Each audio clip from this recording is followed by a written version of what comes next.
I'm ready for war. I'm ready for war.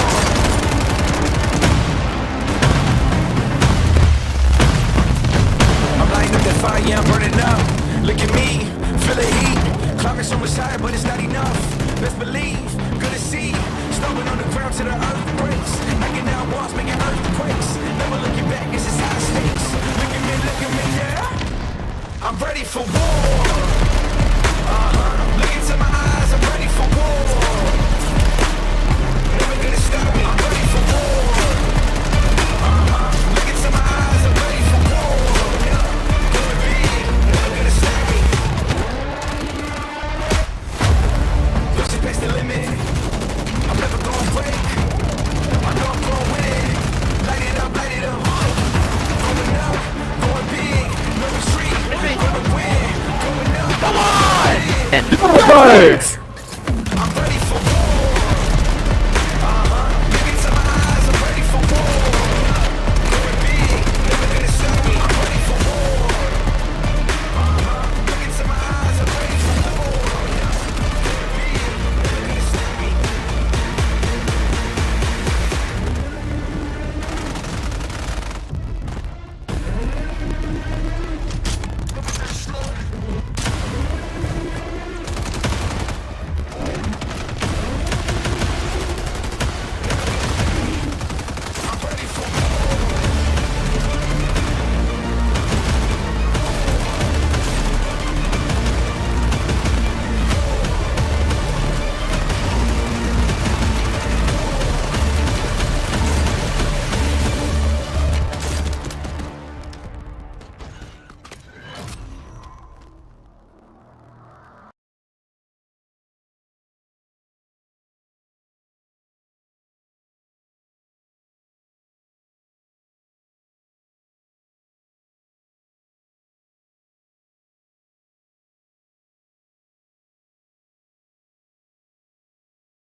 two matches really struggling to lock in the 30 to 40 points they needed. So don't leave it to the end of the series. It starts now. Set your hearts ablaze in Urzikstan, baby. Look, I just watched Demon Slayer, and now I've got Rengoku vibes, and I want to see our players bring that today.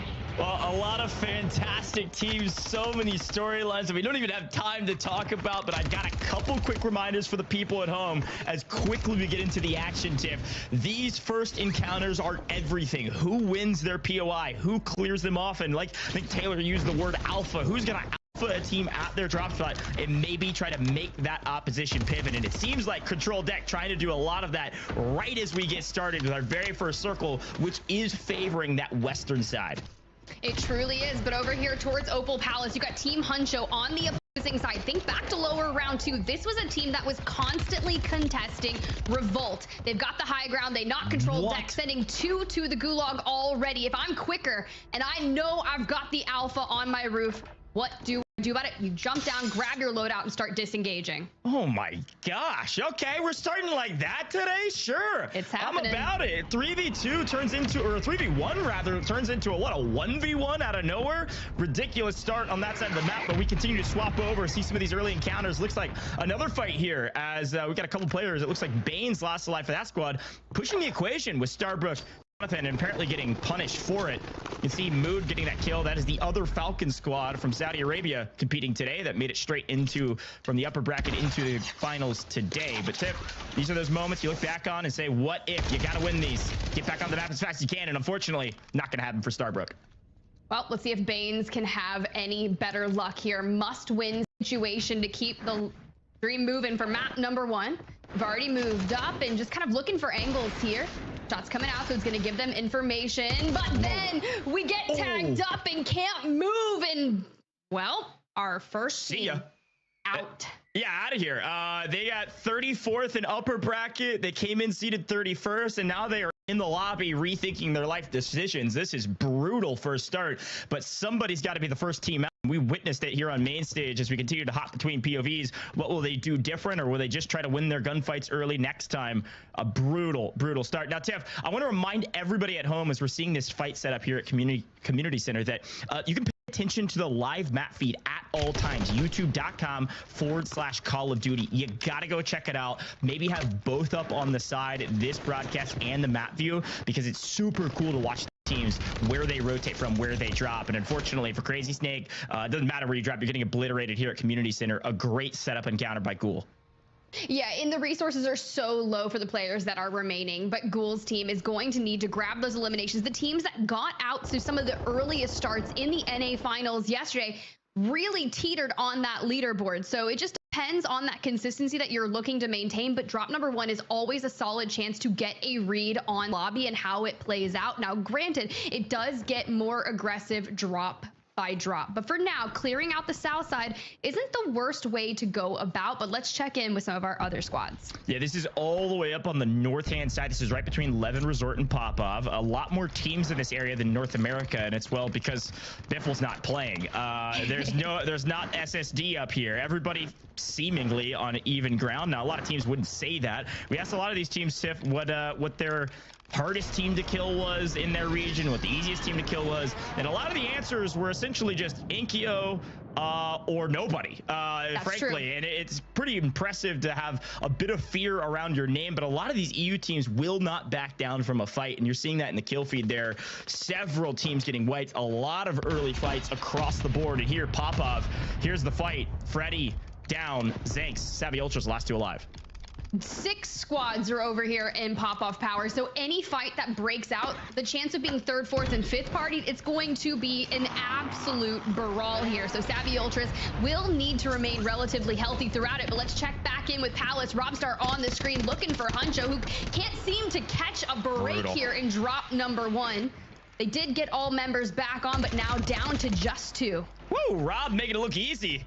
Playing some pubs here, Rob. Great shots down below. Player advantage. They win that 9 times out of 10. Very well done. Well executed. Got high ground positions. You can play the flanks. You get the trap. Perfect. Now you see a lot of these teams. I want to remind everybody at home too, like, you know, you've probably been watching all week. You don't need a reminder, but based on our podcast review, we get to see a lot. And one of the things that you can see is those players holding the flag. That means they're doing the most wanted contracts. A lot of teams do this to try to get a bunch of cash.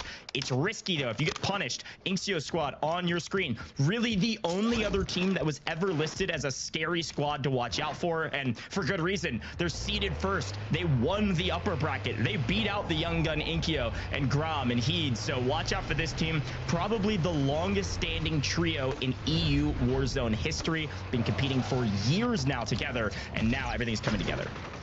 It definitely is, and Ghoul's squad going to be on the opposing side of this one. They haven't left Community Center, and Engsi and Stuo both falling very low, but it doesn't matter because they cleaned it up. They hit the regain. We destroyed the trophy. Maybe we're going to hit that rotation. I did see a small pip there which shows where the circle is going to be pulling to. It does center up with Cargo in the north, Zaravan City in the south. Now, if history repeats itself from prior zone pulls that we've witnessed throughout our World Series of Warzone, this can be very fickle. We've seen it go to Cargo, and we've also seen it pull back towards the waterway just north of the city. Yeah, I'd love to have our analysts in our chat here with them to like wager on where the next circle is going to pull to. Where's the end circle going to be? Enigma said reeks of Cargo this, which is so just very British. So shout out to Enigma, shouting out Cargo. I think he's probably right, but I think you're also correct. If we've seen it pull to that kind of north hand of city, this still could go bridge. I mean, we've seen that circle what 3-4 times now. This could go bridge north of city, south of sea, very easily still on that far western side of the map. But I think the team set up in Cargo, which is only a few, probably have the best chances to set up for what's new. But we've got Chow on your screen. That's not bad, Uncle. Really a fluctuating difference in performance across every stage of this competition. Always going to be one of those teams that has one of the largest fan bases, but end of the day, it's just about how they succeed on the map in front of them. Really looking for this team to play for more kills. They're fairly centrally located. They have decent placement throughout all stages of the competition. It's just about finding a ton of eliminations. And so I wonder even if maybe some more hot drops, maybe just teams contesting them more here in our grand finals could have an opportunity for them to creep up the leaderboard. I was curious if this squad here, Team Darzity, was going to make a play for Chow's squad, and you see them smoke and immediately go underneath. There is a mobile buy station just outside, which is probably what Chow's team is looking to guard on. Now, the majority of our squads, as they rotate into the later stages of the game, will want to always have not only a PDS on them, but the mobile buy station. But as we work to filter our way up the stairs, you see the lethals start to get expended, denying them back into the staircases. And how many staircase fights have we seen gone wrong? A ton, Tiff, especially when there's third parties. Wiz is just lying in wait on the right-hand side. That's Team 13 there. Watch out for that squad. The German trio on your screen now is trying to make this play, and this is one of those plays that we actually called out yesterday, where it's like, do you want to send 3 upstairs through a building when a C4 could blow you all up, or do you want to try to split and throw a pinch where if you don't time it perfectly, you all die as well? It's kind of a lesser of two evils at some level, and it's just about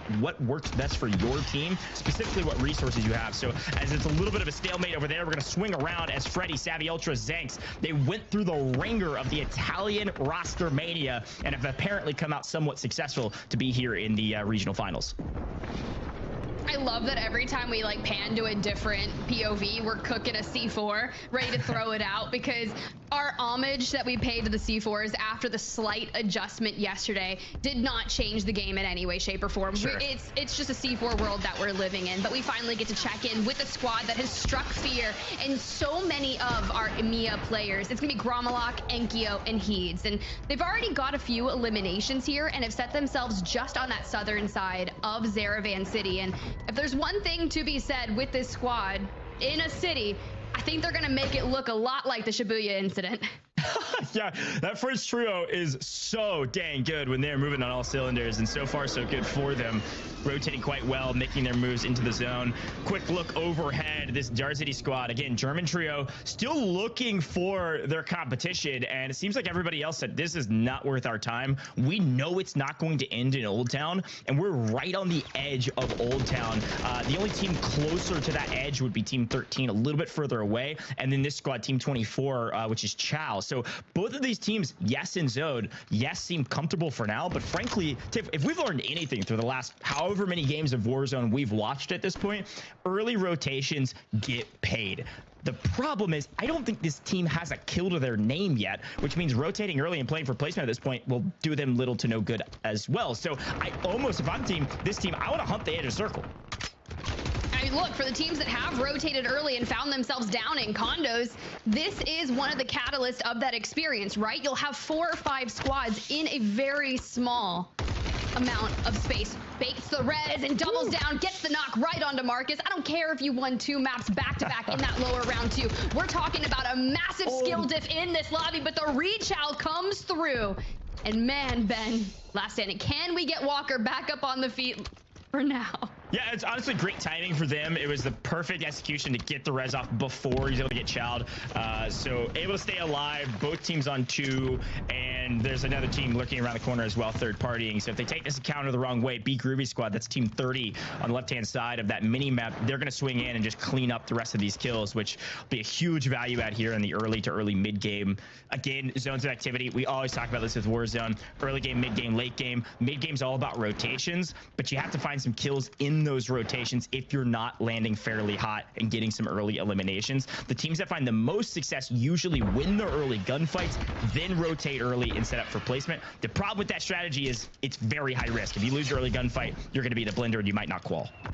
Yeah, very valid, right? And I think a lot of our teams have decided to move towards condo. Once we see circle 4 pop here in just a moment, we'll get a better iteration of where that zone is going to and who's right. Yeah, it centers up right over condos. Everyone has made the proper call. A lot of teams in the early stage you mentioned earlier, most wanted's great value to get that early cash, early loadout, but a lot of teams decide to favor recon contracts if they can secure them. And for those that get that early rotate, can you defend it? You've already got, let's see, you have Team Zach in there as well as Team Blade in the mix. Yeah. Ilgoy, Clabson, and co. from that mobile buy station in Cargo. But for the teams that have found themselves collapsing in Old Town, that water rotate is one of the most atrocious. So I'm really glad that you can immediately see Team Shucks try to get ahead of the curve. Yeah, and you saw like they're in team 2, they're on the south side, about to pinch into about 3-4 teams. You can see them just the edge of our map now, creeping out of condos here.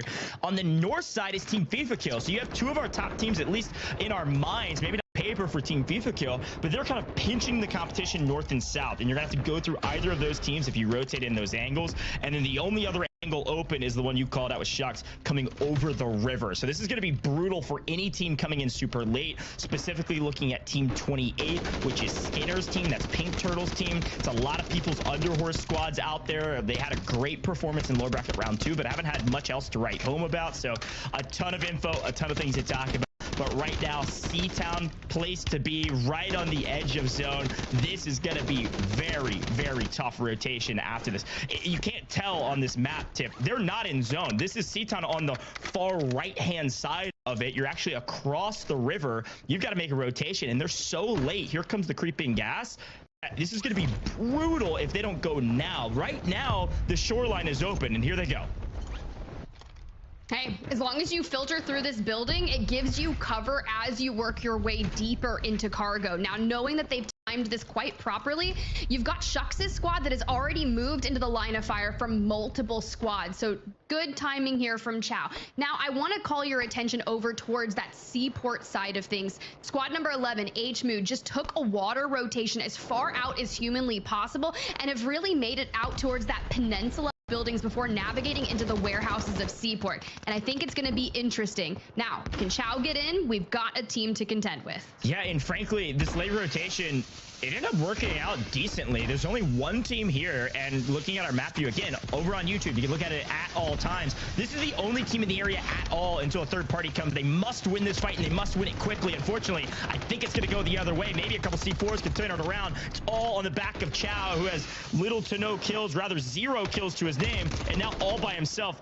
zero chance they're winning this one. And unfortunately, this what happens is if you rotate in late, you have to win your 3v3, and you're already at a disadvantage because the team's already set up waiting for you. So a brutal map for them. Chow's team only walking away with a couple points and likely full wipe out of this lobby. So as we swing back over to one of our crowd favorites and on paper favorites to win it all, they've set up fairly early here in condos. And Tiff, frankly, I'm not seeing a lot of kills from this team, which is a little bit abnormal.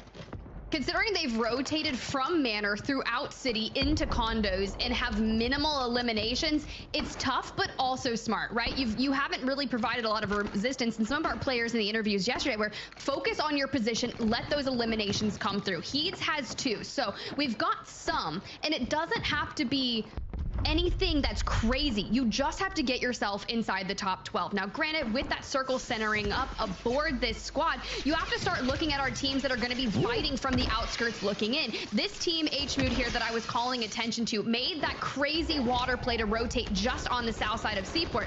You do have Stuo, Engsian, and Patsuka to your west, who are rivaling you in terms of elimination. So what are you going to use to take them down? Because you have to contend with Bridge and that #1 seeded team. Oh, this is such a brutal spot. Like, on paper, it doesn't look bad, and you look behind you, you're like, oh my gosh, the team on Bridge can easily take us out right now. And I think this is the right play from HMood. They lose one, and then they need to back up to a place of cover where they can't get shot from multiple angles and still don't have a lot of room. So now we just hide in the trash cans like little raccoons. Like, this is a really tough spot. Now, they do have a sizable amount of elimination, so hey, they've got a decent score in their hand if they can outlast, outwit, and outplay, as they say in Survivor, and stay alive to top 10, because you need a 1.6 multiplier to make these kills really help you out on the leaderboard. Because again, frankly, we're looking for like 11-point average, and they're probably sitting at about like 9 right now without a sizable multiplier, Tiff.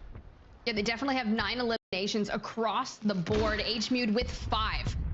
But if I'm Zakar, Rocket, and Clapper, I am not going to throw my position away to try and take angles on your self-proclaimed raccoons under the bridge. You can already see they're pieced out, but there is a mobile buy station that's just by Team Stuo, and one of the players is looking to maybe get a hold of that before going straight towards endgame. But then you have the massive collapse that's occurring over on the northeastern side between 16 and 35, and well, we got to check in with the resident. Should I say crowd favorites, or are we going to throw that over to Enkyo's squad? Yeah, it totally depends. I think Linen was definitely the crowd favorite in London last year on LAN. So depending on where our global finals are this year, who knows? Maybe Linen will stay the crowd favorite, or maybe it'll be somebody totally new. But this team, little to no eliminations to their name. They're set up fairly well for in-game. But I have all of my eyes, which I only have 2 of them, but both eyes are set on Team 6. That's going to be Team Echo, Oki. They are in the best position right now, completely uncontested.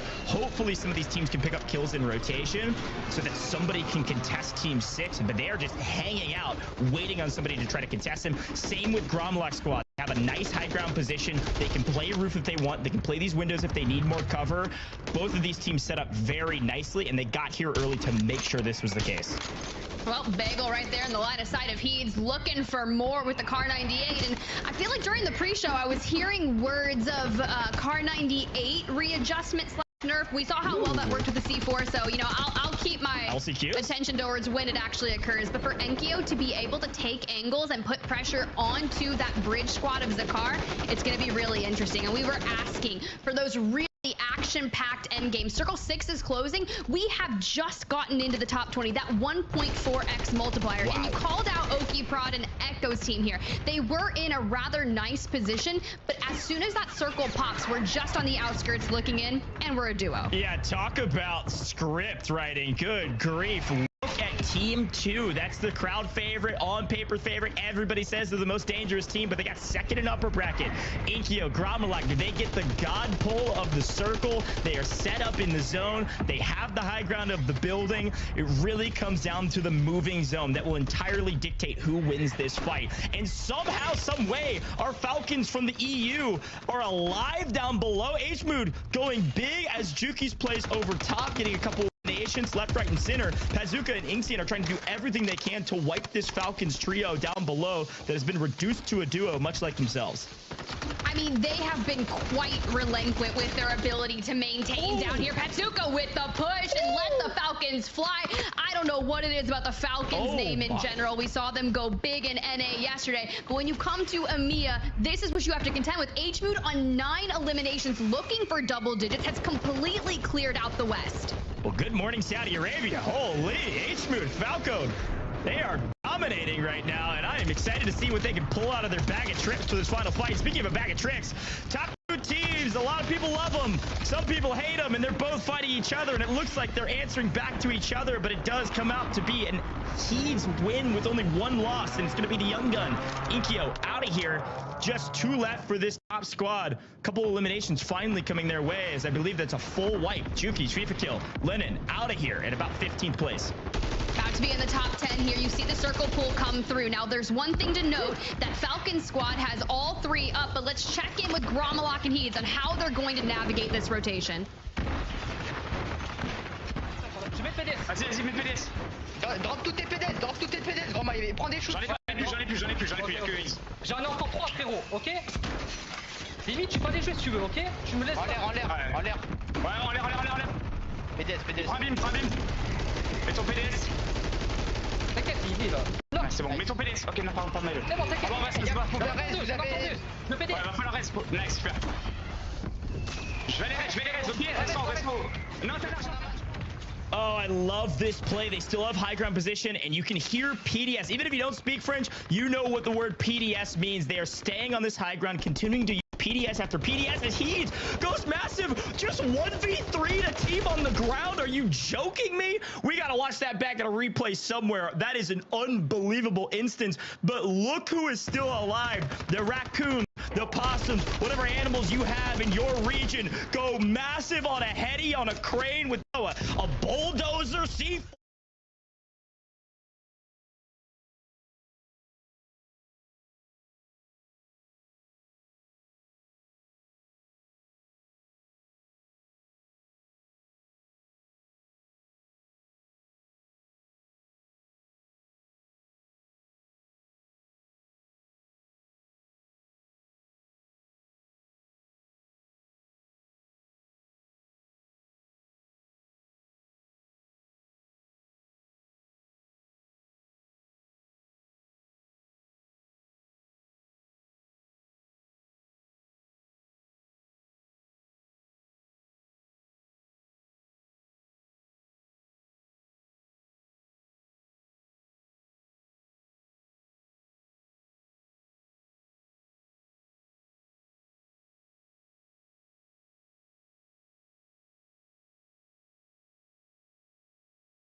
time to warm up over here. Maybe not coffee since it's the evening over in our EMEA regions, but I don't know, maybe you need some. You're down at the bottom of the leaderboard. Lock it in. We're talking our top earners, our top dogs. Aside from that Inkyo team, Team Wars down in 15th place. We've got Team FIFA Kill way down there, 26th place. Even though we saw them near the end game, I called it out, Tim. They just didn't have a lot of kills, and I don't know if they're playing timid or trying to play calculated, but regardless, whatever they did in first map, it didn't work.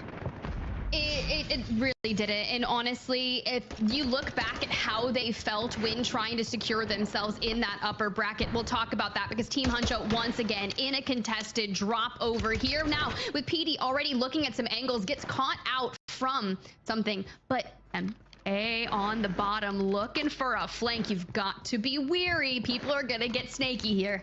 Yeah, and look, this team, Squad 9, won this fight last time, but they're not going to do it again by just bull rushing this team. I don't think they have the egos to say, we know we're better no matter the circumstances. It's about setting your team up for success. So as always, they're going to take their time.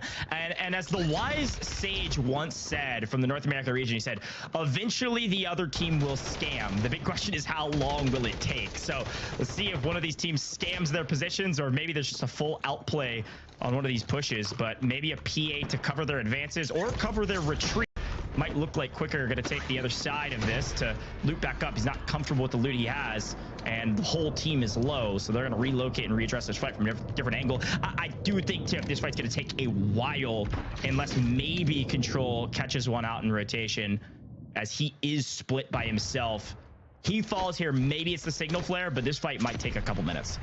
I was worried about this, right? Control is here on fire. Now, with the 3 remaining members, hits the parachute and just falls. I'm not gonna say that was a whiff because I don't hear their comms and the thought process behind it. I think he thought PD obviously had the cross for him, and it just quite frankly did not come through. Yeah, I'd love to hop around, as this team's going to definitely dive out of here and probably get chased. Maybe see some other fights happening. Here comes Huncho to try to clean this up. I'm sure PD's just going to run, and I don't know why he's looking back for that. You got to run, my friend. You know you don't win a 1v3 and a 2v3 9 times out of 10. Able to drop 1, but it doesn't matter. The trades come through. No chance. Go to the gulag, rethink your lives, and it looks like a bit of revenge for Huncho's squad, and certainly needed after the way things went the first time around. We're going to hop back to one of the top teams, Team 1. Again, everything's seeded, Tiff. So if you're the first team, that means you were top in the upper bracket. It's very true. And when we kind of jump in here with this squad over in Suburbs, I was really curious if they would be starting to get into early engagements with that second seeded squad, Team Gramalok. They're nowhere to be found, and now we're contesting with some squads like HMU, the winners of map number 1 that are on the western side. And then you also have Team Starbrook, who had moments coming in through the lower round too. So what are this squad going to do? Yeah, a brutal fight when you've already got 1 down, especially against the stalwarts that are Pazuka and Co. I mean, these people have so much experience playing together that these team fights are another day in the park, whether it's pubs, customs, or otherwise. This is normal. This is easy for them, making it look easy, but Ink's getting caught out from the third party. Yeah, this is the difference between pubs and customs. Sure, you can get third party in pubs, but in customs, it's life or death. You've got to hit these third parties, and, well, your last map winners about to enact some continued onslaught for one of the top teams and say, no, this is our lobby. We might be on near 100 ping, but it doesn't matter. Drops 1, now a 3v1. They've got to get a full team wipe here on the edge of zone. They cannot let this Pazuka team readdress, restabilize, and get back into this fight. Make them go to the gulag, make them lose a bunch of resources, and there it is, a full team wipe. Our Falcons are flying at max speed. They really are. There's a lot of teams that I'm worried about, in particular with where this circle has pulled to. Now, a lot of unplayable area north of Pop-Off Power, and even Kotovo blocks are outside our radius, but included in the circle, which means we are going to the north. So all of our teams that have been down on this seaside, south side of Urzikstan, you're gonna run into an issue where you will be late, but an edge fight here is about to go down. Melvin, Fuzz, and Pentagon, this was their motto for that lower round 2, and they really like to clean up on that rotation, but can they do it here? Melvin looking for angles, a nice little jump spot here, looking like a gargoyle wanting to enact some vengeance. Swoop down. I don't know if he's quite made of stone, very quick, but I like the reference for sure. This team, look, frankly, Enigma broke down their entire rotational strategy top to bottom on broadcast. So if this Maze team with Kibbies didn't expect this, they obviously weren't paying attention or didn't VOD review after lower bracket round 2. The dominant team, again, won lower bracket round 2, set up a pinch and hardly lose a plate for it. Very well executed. A nice start for this team. They might be the easiest kill in the lobby for some teams. Certainly not for that squad. All right. Lovely shot there. You can see the distance. I see some streaks going through in the north, which makes me a little weary of what's going on in Levin Resort. But for now, Lowtown, Blade squad on the screen, hitting a rotation from out of zone. What are we going to do to get into there? Because you got Team Darzity on the next threat. If I'm them, I want to try to find Darzity out and swing the numbers in our favor. Yeah, I don't love this push. It is so late. Both of these teams incredibly pushed out deep into Lowtown, having to make a fairly far rotation. Again, we talked a little bit about the map, a little bit about the zone. As all of a sudden, you know, I'm trying to break down strategy, but what's the most important thing is that yet again, FIFA kill Jukies and Linen in an utter blender. Now, I should get a buy off here. Gets one back, goes for FIFA. He's got the most cash, but holy cow, Tiff, this is so brutal to watch. And they're in Levin Resort. I mean, this isn't even, sure, a couple teams drop here and it's decent hotspot, but based on the zone, like, there's really not that many people. There's just this one team harrying them, and I think they lost this fight against Paxor, which is one of those kind of hot and cold teams. They had moments of greatness during lower bracket round 2, and then moments of honestly getting dumpstered. And so it's like, what Paxor will we see today? They're a strong team if everything's moving correctly, and apparently it was moving correctly against this Linen squad. Good grief. It's tough to say because I want to sit there and I want them to qualify. I want them to do amazing, but everything that we've witnessed from them in the upper bracket says I don't think it's going to be enough to find themselves in the top 12 after this. And speaking of 12s, well, let's jump on with Team Too Strong here on the screen. No eliminations thus far, but in C-Town, one of those squads that's still going to have to work their way north. But you have to contend with HMood, the prior maps winner. And they were just firing on all cylinders and have been, quite frankly, looking very scary to contend with. Yeah, and this is kind of that edge of Old Town looking back towards Cargo. Honestly, a fairly similar zone. It's just more further north pulling and likely will continue to pull north. So I'm expecting maybe kind of that open space between Cargo, Popov, Levin, that big wide open area like around these radio towers on the other side. I don't know, something to watch out for. We've seen a lot of circles in there, and it's all about playing the hills, or I think our Australian friends that are playing in Canada yesterday said creddy in the lips. So whatever that means, that's what I'm going to be playing for. Is they were creddy in the lips, meaning they were playing super ratty, playing the head glitches on the actual like overhang lips and hills that are in this area. And it looks like that map pulling pretty much exactly what I was talking about, right in that center between all these POIs. Who will be there first? And it looks like it's going to be Team 25 as Chow's in trouble. I really love Team Zach's position. That's going to be 5. And even with King Shock working the outer edge of that open area, there's like a compound up there with a fence in the open, and you can gatekeep a lot of teams. So to move there early on says a lot about it. But for back in this bridge, this battle on the outskirts of Pop-Off Power, it's going to be strong to grab those eliminations. But for now, yeah, look, okay, so we're jumping in with the squad that we were talking about right here. Zach, Azen, and Hollow. This is tough. Yeah, Azen, one of our only keyboard and mouse players competing across the stage of the tournament. There's a couple of them. A couple of them made the global finals yesterday, actually. Huskers Breadman. But Azen, super high stats, keyboard and mouse player, really a walking highlight reel. And unfortunately, that one might go the other way. Just goes for the PA. Yeah, goes for the PA, and here comes the full sin. This is so standard for Warzone competition. Team 21, you see them sprinting at this. This is that Melvin Fuzz and Pentagon team. They need these kills, and they know this team. Right when they get the knock, they say, we've got to send. And unfortunately, they were just a hair too late. Look at this incredible rotation from Hollow and Azen. A tough kill on the map, and now it's a true 3v3. And frankly, I give the advantage to Azen and Zach and Co. They've set up a nice pinch. They have a couple different angles to hold, and I think Pentagon Fuzzin, they know it. They're holding in a building, and they're saying, woo, okay, almost had it, but not quite. Yeah, that's wild. That is wild that you're gassing them up on main, and then next thing you know, we just get pieced. But full regain has been maintained here, and now you can see Zach on the screen has the Kar 98, which will be great for this close range, trying to hold those angles. Or what were you saying? Creddying on the lips? Yeah, creddying the lips. You can go talk to our Australian friends, all right? Go talk to Levi, I think it was. But Zach, holy, how about Kar 98 through the window? Now let's see if maybe we can ape through the window and clean up this team before they can get the res.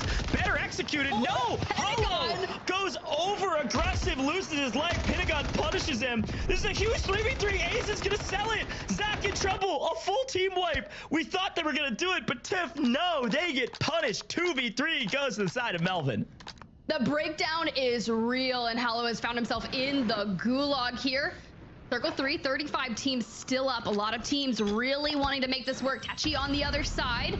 There goes the Semtex. No information found from it. So we're going to throw out that smoke and try to break it down.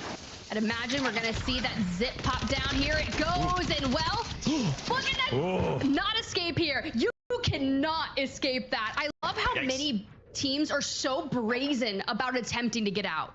Yeah, you know, it's one of those things where it's actually a very fast zip. You can get up really quickly. It requires really good precision, and if there's smoke, it'll help. But in a true gunfight, if you get shot first, you usually lose. That's what happens there for Zach. Palooka back onto the map. But yeah, I think a lot of these teams risk it because it's like you got to smoke up. If they just don't track you for the first like half second, you usually can make. But great tracking there in the gulag. Gulag about to close here in about another circle or so.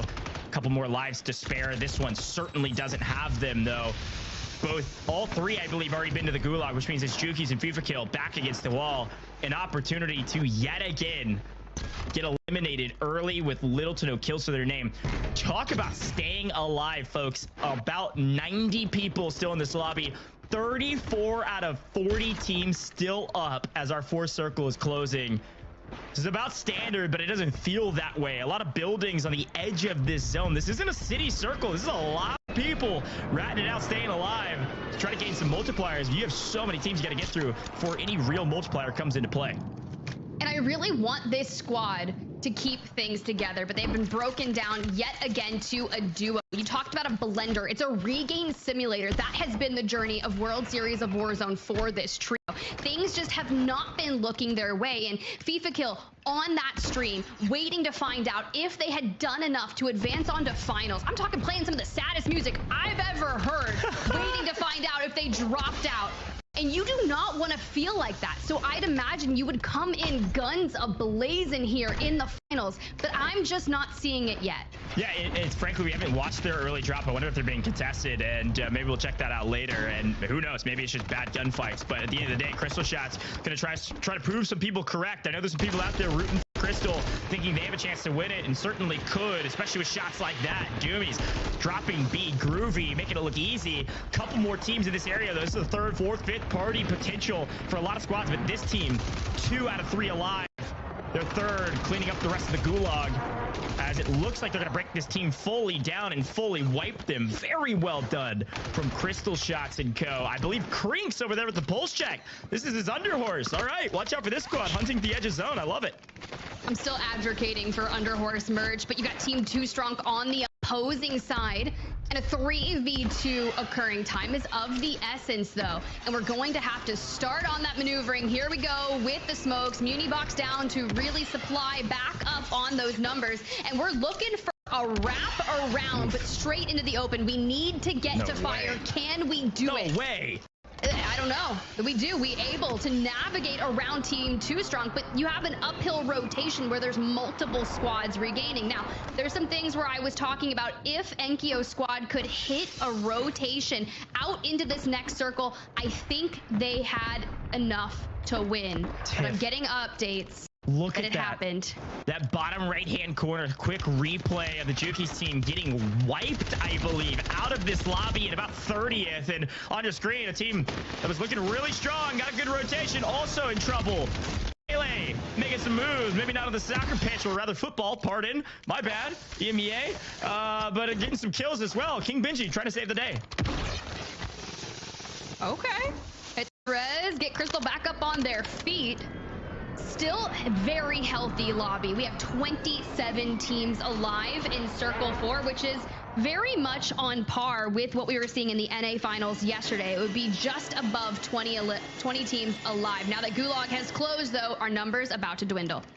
Yeah, and I am getting worried that actually is a full wipe. We saw that one elimination in the picture in the bottom right-hand corner, and it was a full team wipe, so a full breakdown in the first third of this event. And not a lot of people expected this, but if history repeats itself and the way things have been going the last several stages of the competition, frankly, this isn't that surprising. I love FIFA Kill to Death. Talked to him yesterday. He said he wanted to give us a show and hoping for a late tourney run if you're a fan of the FIFA team, but we'll see. Back to the game at hand. This is that Team 25 I shouted out. They've been in zone for a very long time, and it looks like they're still getting eliminations along the way. Marcus on the other team, or other side rather, with Scuffology going down kill after kill and position. This team set up for success. Also, this team was in second, I believe, going into this lobby with a very strong map. One Tiff.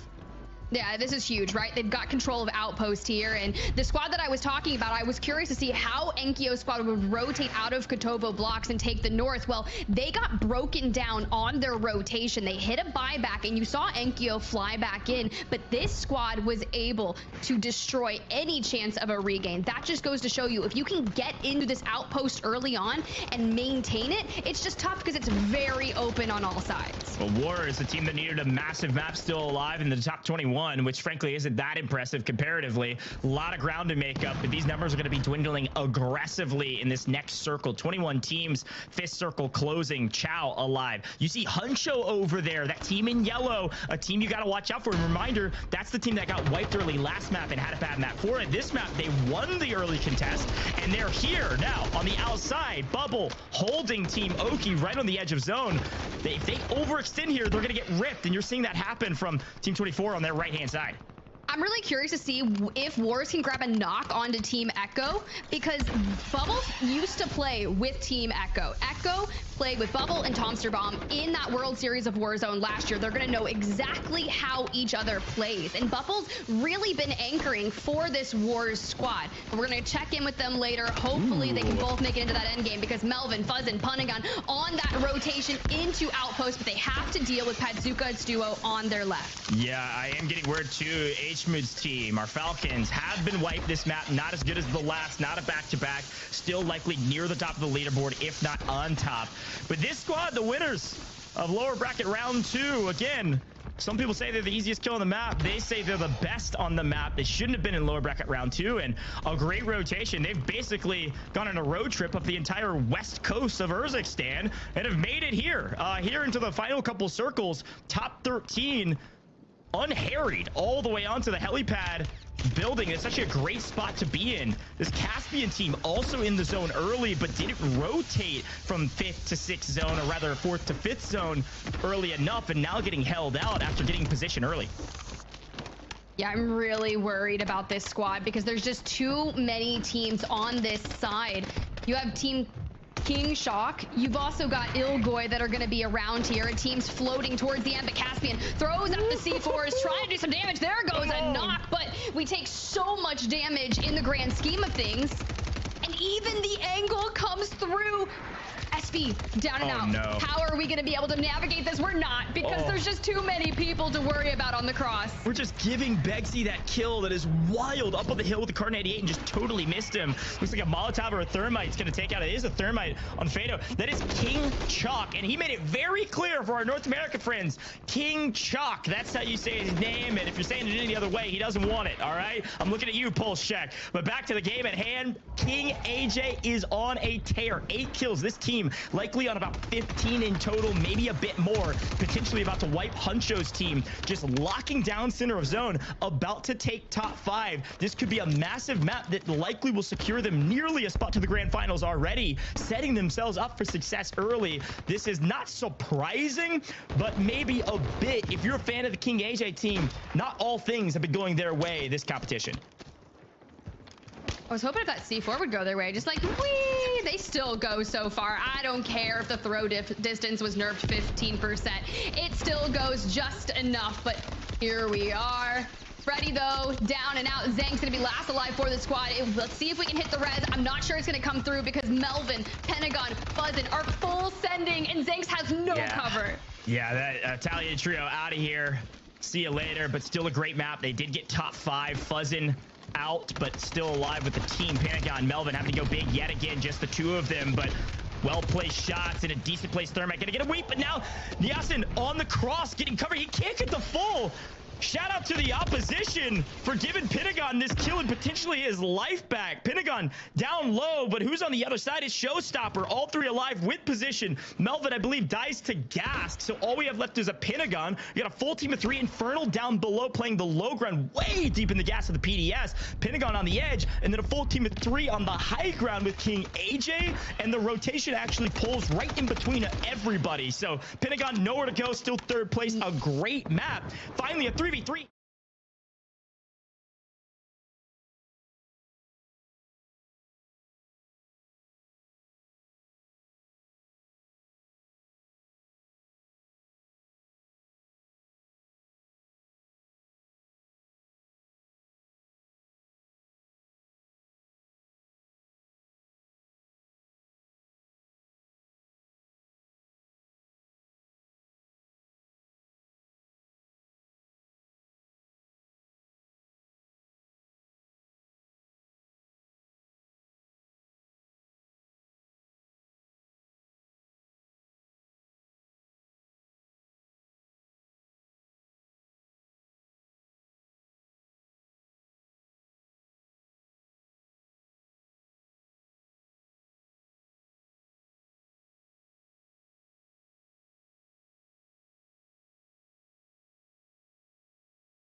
am so ready to get into it. We've seen the outpost zones. We've seen everything get crazy.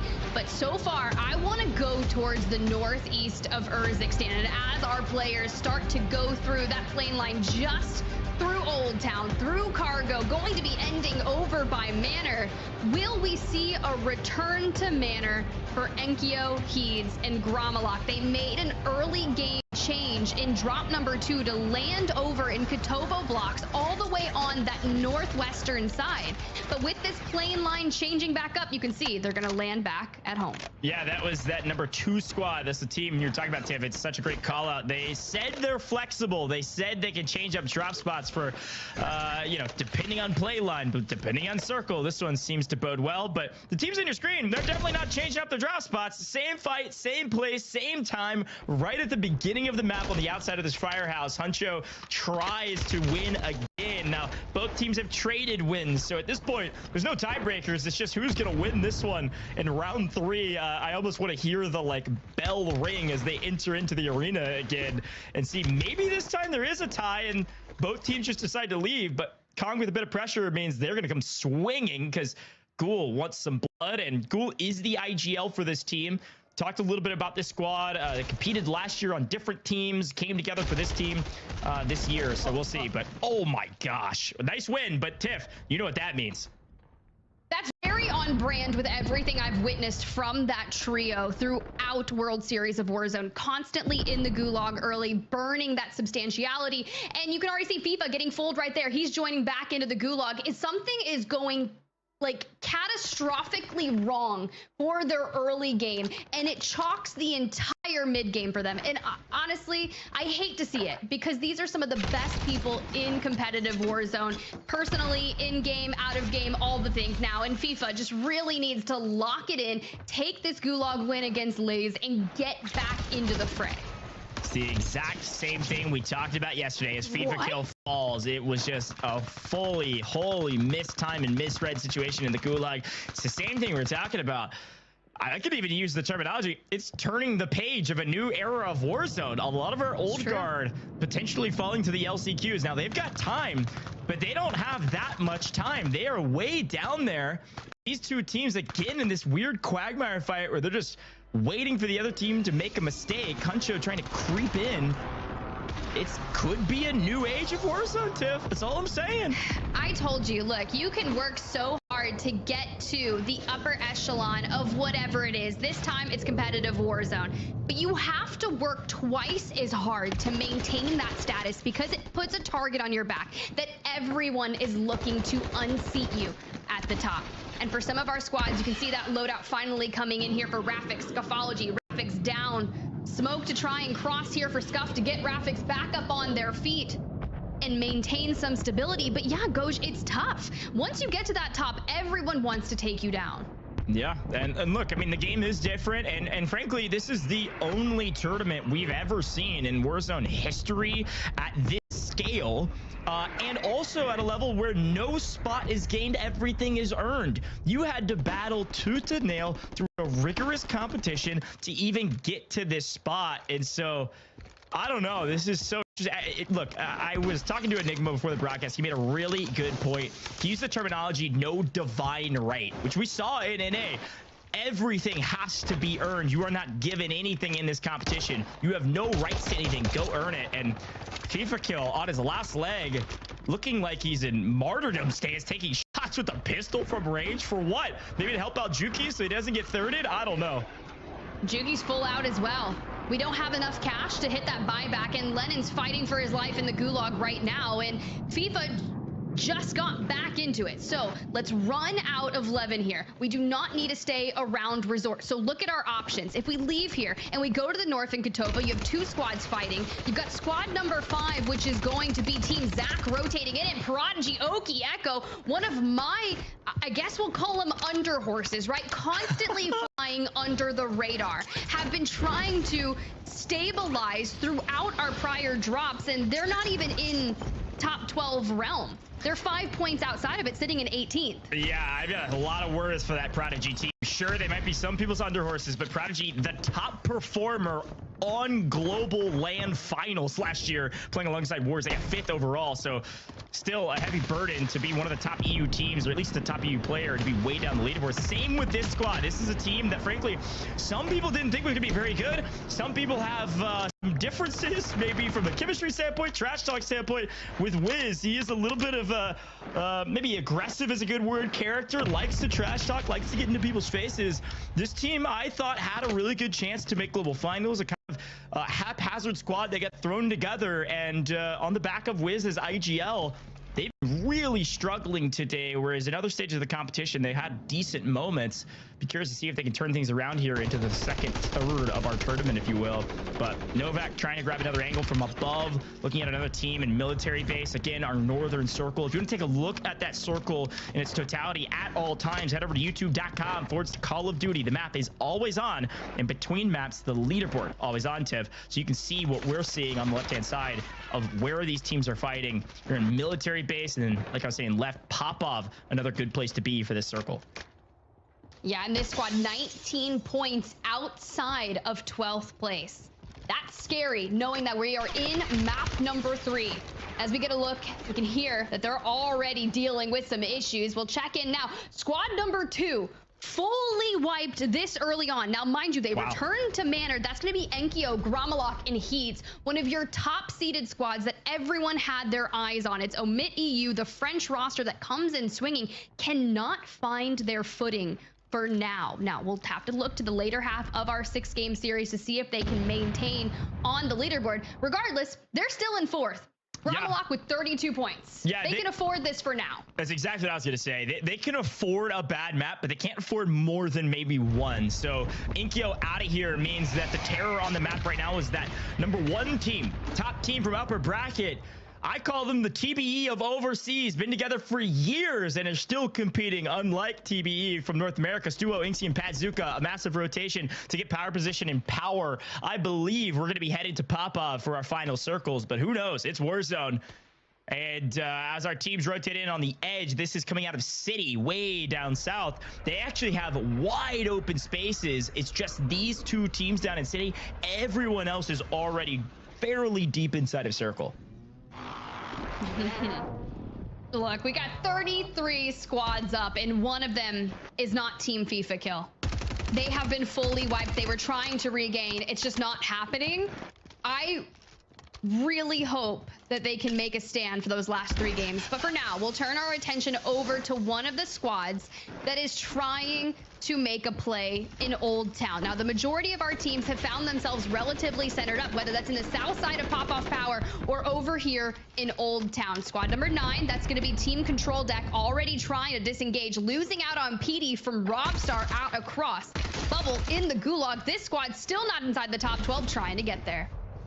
Yeah, quick word, by the way, from our folks at home. Dandro over in North America tuning into the broadcast telling us, hey, by the way, I'm getting word FIFA Kill fully eliminated again, out in about 37th place, Tiff. Are you kidding me? A full, utter breakdown from one of our top favorite teams. They struggled in the last round of competition. We thought they would turn it around. I think Enigma used something along the lines of, we will never see that again. And, well, unfortunately, Enigma, you are very rarely wrong, but here you definitely are. This is brutal. Very much brutal. We'll have to check back in with them on drop number 4. But for now, turn our attention over towards Team Huncho. This rotation that has to occur out of military base. When we talk about crossing waters, this team needs to do it. But for them to go through and get this away, we have a different squad that's at the helm trying to out-rotate them. Team Bayer coming in from that upper bracket, and, well, that's how you wipe them out. Yeah, it's a great play. Huncho on 4. Means they're doing fairly solid. And again, you really want to have that amount of kills. You need like 5 to 6 going into the mid game so you can trust your team, trust your IGL to get you to the end zone and not have to worry about picking up as many kills along the way. Sure, they're going to happen. Sure, you're going to run into team fights. Sure, you want to take those kills if they come to you, but you don't have to. Whereas if you're a team that has 0 going into 3rd and 4th circles, you got to make a move. You got to get some kills, and you got to get a little bit more aggressive because just getting into the top 10 does nothing for you if you don't have any kills to write home about. You need an 11-point average. Tiff, you called it out at the top of this map. Teams are averaging about 11.2 on that bubble of 12th place. If you're way down in the 5s and 6s every map, you are not going to make global finals, and you're going to have to battle through LCQ, which we all know is going to be incredibly difficult. Prodigy has 3, Tiff, looking for his 4th against a really good team. Clearing out this POI as this squad could go huge. They need it. They are way down in the 30s. Echo may be one of the most cerebral players that I will see here in this EMEA lobby. I have watched this player grow from the past few years into this really new player here on Urzikstan. He picks up Oki and Prodigy for this year's World Series of Warzone and trying to break down the #1 seeded team on the roster. This team, however, outside the top 12, fighting to get back in it, and you've already sent the #1 seed team packing over here in Zorkin Industrial. So you're setting yourself up to clean out that northern side of the zone, which is likely going to pull directly into power after this. Yeah, we've seen this kind of power zone, I don't know, 3-4 times here on main broadcast, a couple times, and I think the teams that get here early usually get paid for it. There is a sizable amount of cover here. There's a ton of buildings you can play around with, and it really comes down to, is it going to pull to that south side where it's the edge, which is this kind of area? Team 5 is right in dead center of that pop-off power, kind of holding down around these kind of like power grid sections. There's a couple small buildings here. It's that south side I'm worried about. Just south of this team, there's several buildings that kind of line the street in that open area where we've seen the last couple zones kind of clip. If we're on that edge, all these teams on the north side are going to be in trouble. And as we see the new zone, it still seems very centrally located, which means you're going to find a lot of success if you got here early. I'm looking at Team 6 again, Prodigy. They're hunting the edge of the new. This is still fairly central pop-up. They should still be able to have a pretty good power position going into the 5th and 6th circles. And I think it's fun that you're already talking about the power positions, because Echo prides himself on knowing where he needs to play on a macro level. Studies a lot of rotations, works on that loot path, but something that's been hard for this squad is to maintain that time frame.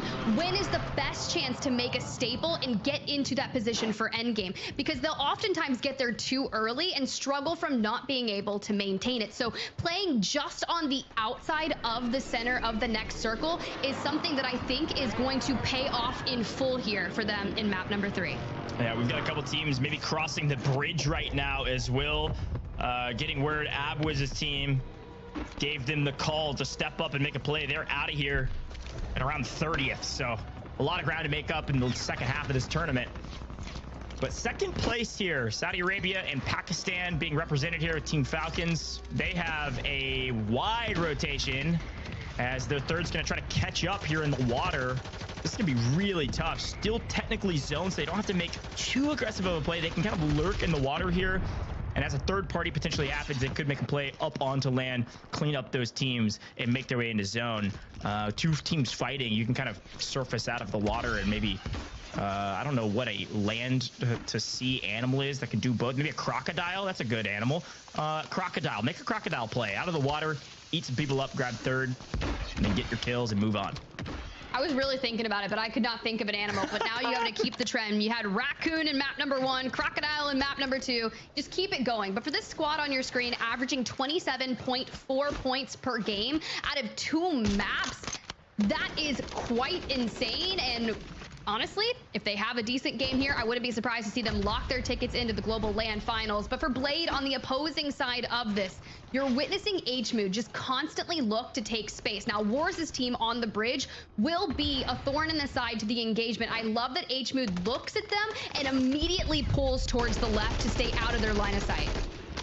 Yeah, Louis has a great position here, and frankly, I don't know who let them take this. They actually came in very late. This is the team when I said, hey, somebody's crossing the bridge. It was Team Worse crossing the bridge and holding the bridge. They stay. No one can test them on this side. If they get zone pull, which is very possible, we've seen that in circle before, they will likely win this game. But if it goes all the way across to the western side of Popov or south side of Popov, they're going to be in trouble. There's going to be 5-6 teams holding them on rotation, and everyone knows they're here better because they're raining hellfire from above with kind of ultimate high looking over the map. So Bubble would love to clean up some of these teams, make their rotation easier as the new zone pops. Here we go. Are they going to get it? Barely. Yes, they are inside a zone and are able to stay on high ground with a wide wrap being the only flank that could hurt them. This is a great spot for them. Yeah, but they're going to have high ground here and out of line of sight for now. But as they have to carry on to the next circle, they'll likely get lower and lower. So I'm worried about the bridge play for now, but they've just got so many angles that they can take for free here. And it's quite nice considering they're working on about 10 eliminations for the squad. They were outside the top 12 coming into drop number 3, and they are just really showing up. And I'm glad to see it for Team Wars. Yeah, talk about a team in a good position. Look at Team 14 on that mini-map right around the corner in a building waiting for this next zone. That's Rocket, a Polish player playing with a new squad this year. Made land last year, but got brought into a new team. We'll see what they're able to do, holding down the position just low of Louis CM. You can see them with this aerial cam. I like this spot from them. They're fairly centrally located. It's a hard building to push. There's a lot of open ground around it. This is Clapper, the team on your screen now. A fun team to talk about because of this story of Zakar and Rocket and Clapper finding each other, finding Rocket right before open quals. And this is something that a lot of teams can say the same about, right? They had maybe 2 players looking for a third up until about an hour before our open quals in game, made the team and are here in regional finals trying to make global finals yet again. Very, very fun stories to talk about. I'm sure the desk will break more of those down as Louis CM holds the bridge like he owns it. About 7 eliminations between 2, probably 8 or 9 in total across this trio. Nice spot to be in going into the 5th and 6th circles. It's crazy when you come from Bubble CT's squad over to Echo's team on the screen. Both former teammates of Echo, but now we get to see what they're able to do. Considering they had already worked on clearing out the northern side, they found themselves going to be making a last-ditch effort rotation from the northwest, but I'm really curious to see where this circle does pull towards. Will the bridge still be in play for Team Wars? Can they stay up there for now? But with 3 teams over towards the eastern side on Echo, they're going to have a lot of teams looking to hold them out. Woo, yeah, and the pull goes even more central. We're almost dead center of Pop-Pop Power. Wars' squad not in a ridiculously tough rotation, but it's pretty dang open. Like you said, that bridge gets lower and lower. Back to earth they go. And they're going to have to make a play likely soon as we see kill after kill in the feed. You see Mood's team go down. 2nd place team gets full wipe by Melvin, which means, hey, Fuzzin', you're still here. You're still playing. 3rd place on our live board on the right-hand side, trying to make a play for 2nd as they wipe 2nd place. Window of opportunity. They are running with it. Wiping squads left, right, and center, trying to place themselves near center of zone. And again, Rocket, a great building. And Louis says, nah, I think we won it. There goes the bunker buster, baby, straight on to Zakar's squad. That is going to be the power position they want, but back on over to a squad that has found so much success. King AJ, Vision, this team still a duo for now, and they are under so much pressure from Team Echo on the opposing side. A big map for them. They would like to make sure they make global finals and already likely have done it. Live leaderboard on the right hand side, 89.6. You joking? Our cutoff is like 66 max, maybe 70. They're probably in global finals. They're gonna play spoiler for some really good teams though. Win another map, show EU, EMEA supremacy across the board. You said you want to drop us? How about we make our own team and win it all? Louis CM though goes big inside, wins the gunfight. Rocket had a great position and they don't even lose wars. Bubble up as well. Wow, what a win inside this building. Unfortunate breakdown for Team Rocket. They will be blasting off back to the lobby, waiting on the next one, Tiff, as Wars now has a great spot. And yet again, they don't get the pull they want. Center, back to the bridge. This is going to be a tough one. I thought you were about to hit me with the prepare for trouble and make it double, but for now, the C4 is reigning supreme in the building for Wars. This is the game they needed to really turn the tide and potentially lock in global land finals. But we can't stay in this building as that circle pulled out towards the northwest. So we are on that rotate straight into Team Huncho. Wow. All 3 up here in one of the later stages, 25 seconds before it finally closes up. And Wars trying to stay safe here. The smoke's helping for now. But if anyone peels out of this building, you're going to fall right into a trio prepped and ready to take you down. Yeah, it's a good spot until a couple C4s go out the window. So once they know there's a team right below, we're going to be in trouble. Maybe already one being thrown. I love this rotation from Wars, though. Going this early, set them up for success. Thermite hits Wars dead in the face. He's going to get knocked here. Will not get fooled with the Thermite changes that happened a while ago, but does go down. And Bubble and Louis have to make the call. Do we go for the res? Let Wars go ahead and burn the self-res. Quick replay. You'll see this Thermite hit him square in the face. Nice slowdown production. I love it. Should be good to go. No, I think got cleaned up, Tiff. What in the world? They knew he's going to get full, so they let him die. Yeah, you have one member left of Team Echo. You can see Oki just still in this bridge. You have Team Zach on the outside of this mini-map that was trying to make a gas play, and Rafix, Marcus, the team that had that back-to-back wins in lower round 2, coming out swinging and finally awakening in map number 3. And look at the angles that Oki is able to do. Now, this is going to play spoiler alert on 3 eliminations, trying to get into the top 12. But if we're going to be the real third party, looking for whatever we can clean up, whether that's from Hallow, whether that's from Rafix, you just got to do what you can. Oh, Zach's team falls in 6. Now everybody that is alive has the top 5 multiplier, 1.8 in their pocket. And now we go for the win. Oki with a great angle, gets one weak, might open an opportunity for Bubble on the other side, helping out some opposition here. Oki, it is so difficult to win 1v3s, 1v2s, and to win it all as a solo. But Oki has a position that might afford him the opportunity. He's got to take seize of it, though, as Louis CM and Bubble still both alive, having to play trades. C4 can help out here if he can get it off, but no, 6 on the wall, not going to do anything besides maybe zone off 1. Bubble making huge plays by himself, though. Both of this duo, they're separated. They're playing ISO 1v1s, and they're winning. Okay, God spot, but has to come off shortly. If he doesn't have a lot of gas mask to work with, just a couple ticks, likely a PDS in pocket. We see one in his inventory ready to go. It's going to be a PDS war here on the outside while Team Marcus lies in wait in the zone. And they need this win, right? You see Scuffology trying to chuck those C4s over to the building. The squad outside 30th place right now. And Oki with the PDS down can just bide their time and let it rip with the Holger. Here comes another PDS. Oki just gets them weak. Bubble, Louis CM wiped, but it's an even playing field. It's an even ball game, and he has done the near impossible. Not a ton of eliminations, but got everyone weak enough to get the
early on. FIFA Kill's team. This has been the biggest question. Now, after this map, I'm gonna have to lay off it because let the cards lie on the table. But they have their work cut out for them early on here at Quadri Shopping Center. Yeah, and it looks like I don't know what's going on right now because every drop they've had has apparently been hotly contested. You can see a couple teams nearby in this area. And so I think over here in City, like when you're dropping in this area, there's so many buildings that people can drop into that they claim as their building of choice that once you get some weapons, maybe loadout even if you can get enough cash. But once you get some decent weapons, a lot of teams will like to push a fight on a team they know is close by. And so I would imagine a lot of their early fights were, I guess, not immediate off rip, not contested on the same building, but once they're starting contracts like this, or once they're maybe first got their loadout and people see that loadout hit the ground, like those types of informational signal flares, some of these other teams are just flying at them right away. So I'll be very curious to watch out for. I think it's Team 40 close by and a couple other teams right around the corner. You can see Begsy right here, Team 10, pushing up, trying to get some information on FIFA Kill Squad. I love what they've already done. They hit that recon contract. They're going to get that next circle, but that's the issue, right? This is the breakdown that we witnessed. And I'm not saying it was a bad thing to do. And now FIFA is going to try to stick the res onto Jukies, but oftentimes or not, it's their entry approach into a fight. This is a standard 3v1 on Begsy, and Jukies gets ripped off the ladder. This is going to allow Vision Squad on the opposing side that time to waltz right into this because they hear the shots. They're like, this is going to be a smart fight for us. Yeah, and it looks like Begsy's backup is finally here and just in time to take on Team 40. So you've got an opportunity here as Team Jukies to keep looting. You actually don't even have to play this fight if you don't want to. Seems like they maybe have played this fight a couple times and it hasn't worked out. It looks like they're going to back way out and swing around the corner here if Jukies gets the loot he wants to match up with this team. They are pretty aggressively split right now, but no team's pushing. This isn't a bad thing. They're just looting and getting their loadout. There's the loadout coming in. You can see the green flare. Once they grab their loadout, they should be able to take some of these fights, but fun to watch. I mean, frankly, I thought it was going to be a bit more hot, and this time maybe they just went a bit more patient because things haven't been working well for them, but smokes out Jukies to allow him to get some room to run over here to loadout, and they'll be right back into the mix, rather, as we see a massive 3-team fight happening with Gromalok, Inkyo, Heeds. They've lost maybe one floating back in. That's Grom. And again, this is the team we all expect to be near the top. Shoulda, coulda, woulda. Doesn't matter anymore. You're in 13th. Make a move. Yeah, on the bubble into the second half of the series. We saw it yesterday in NA. We chatted about it throughout the recap at the top of the show. How many big names in competitive Warzone that were not able to qualify to land here, and Enkyo falls immediately, starts to pressure with the self-res, but Gromalok and Heeds answer back with ease on that timing. And well, here we go. That's a good way to get some eliminations on the board, return to that former state. But this is a lot different of a rotation than we typically witness throughout them in the prior iterations of groups, right? They would land at Manor, they'd grab a helicopter, they'd start doing contracts, and it made them very formidable with their information, but they're changing things up ahead of moving into that global land final. Yeah, this looks like the Gromalok team I was waiting for. Great trades across the board, and I know their comms were very aggressive. Their small talk is nearly impeccable, and I don't understand French, but a lot of the words we use in Warzone come out in language I do understand, and usually it's all about killing, pushing, trading, and well, PDSs and C4s. We're seeing a lot of that today. New circle coming in here shortly as FIFA Kills team again full wiped, and it's at the hands of Padzuka. Holy cow. Quick look at our map here. Enigma actually standing by and to break it down for us as we watch Team FIFA Kill completely break down on main stage. Appreciate you, Coach. Thank you very much. And yeah, you mentioned the circle there about how it's about to move into the second one. So let's kind of talk about what this could do to various players as it starts to come on in. Actually, my map feed has frozen. So if you just give me a second to replay that, and there we go. So yeah, looking at an extremely central circle here. Now, this causes issues for teams for multiple reasons. And what we end up with is a situation where recon contracts in particular come in very, very handy here, because as we've seen in earlier zones, you could end up, for example, with a cargo rotation, a town rotation, maybe even something like over here or down in towards this area. And the problem with that is every single rotation, if you guess wrong, you're looking at trying to cross the water, cross bridges, put yourself in horrible different positions, and that leaves you in late rotations and more than likely gets you smoked. The one thing I will say is a couple of teams then that are way outside of this rotation right now, they're quite frankly sat on the edge of zone, going to cause them a lot of problems going forward. So personally, I think a lot of recon contracts, but I'm going to ask you guys how you would play this out from here. Nothing like a good check-in with our analyst desk to really have that all-knowing breakdown. On the north side, we've been able to see all the things, but for now, we turn back to our team of the hour, FIFA Kill, approaching from the air, looking for a chance to hit the regain. Now, knowing that we're super central and he's floating over Zeravan on that southwestern side, there's not going to be a lot of opportunities for a solid regain here. Yeah, and I was, thinking about what Enigma said, and one of the big things he mentioned was how handy recon contracts could be. And I love that call out too, because you have to know where the next zone is going to be. And the next one with a centrally located zone, Enigma broke it down perfectly. You technically don't know. It could really be anywhere, and these next couple zones will tell. So if you can get those recons, so valuable. Great breakdown. Shout out to Enigma as we get back into the mix here with some of our teams near the middle to top of the leaderboard, kind of on that threshold. This team is in 9th going into this map. Prodigy, they're looking very quiet in pop-off, seemingly waiting on a bit more information to figure out where they want to go next. As Pazuka, the exact opposite, Tim, they are in the mix and they are fighting FIFA's team, and now they're fighting Vision's team on the other side and wiping everybody. Everyone falling at the hands of Pazuka. Goes big. Another elimination. Hey, look, if you want to solidify yourself in that top 12 right now on the back half of our series, this is one heck of a way to do it, sitting in 6th place with 42 points. And I start to think of, what does that 12th place threshold currently stand at? Well, we're only 8 points away from 12th place, and that is wild. Everyone has a chance to make it into that top 12, so you are not safe even there. Yeah, and Tiff, I think that's a huge point is, again, anybody can make it top 12. You just need some big games. You brought it up yesterday. We brought it up again today. Math-wise, you all get the picture. When averages are 11 points, those begin to fall out the window unless you want to put them into a spreadsheet and figure out how many you need.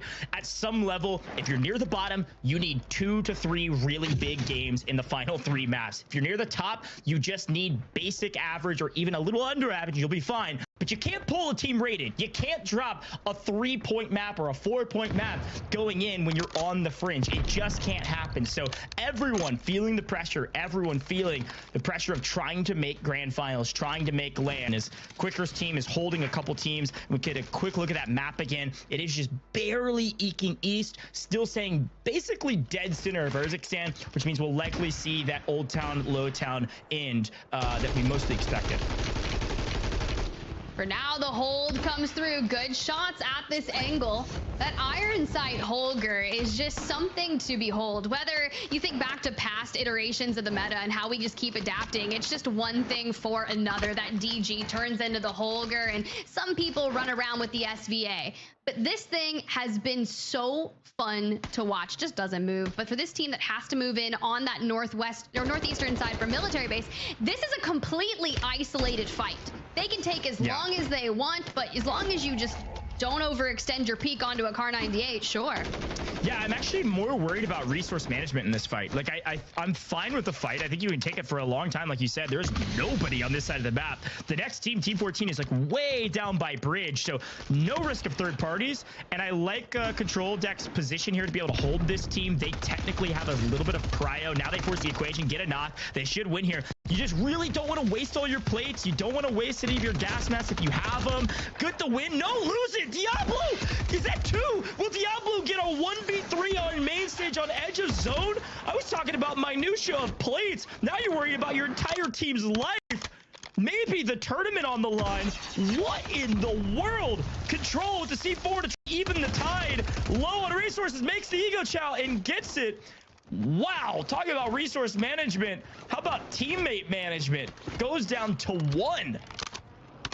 Yeah, that is insane. We have money to get our squads back, right? We just need to get to a relatively safe buy station to make that occur. And as we jump on board here with this free cam, you can see Juki's winning a big fight right there, which is going to be impressive. Actually, actually, I'm sorry, it's Lennon that was able to do it. And now that it opens the door for the rest of the squad to kind of group up here, which is more of what I want to see from this squad. Jukies is one of those players that can oftentimes separate out from Lennon and FIFA and maybe make a power play. But in World Series of Warzone, that hasn't really been able to make that stand just yet. I think it's strength in numbers and working to break down the opposing squads. And here you see Jukies kind of snaking his way, looking for those angles. FIFA gonna open it up with the damage.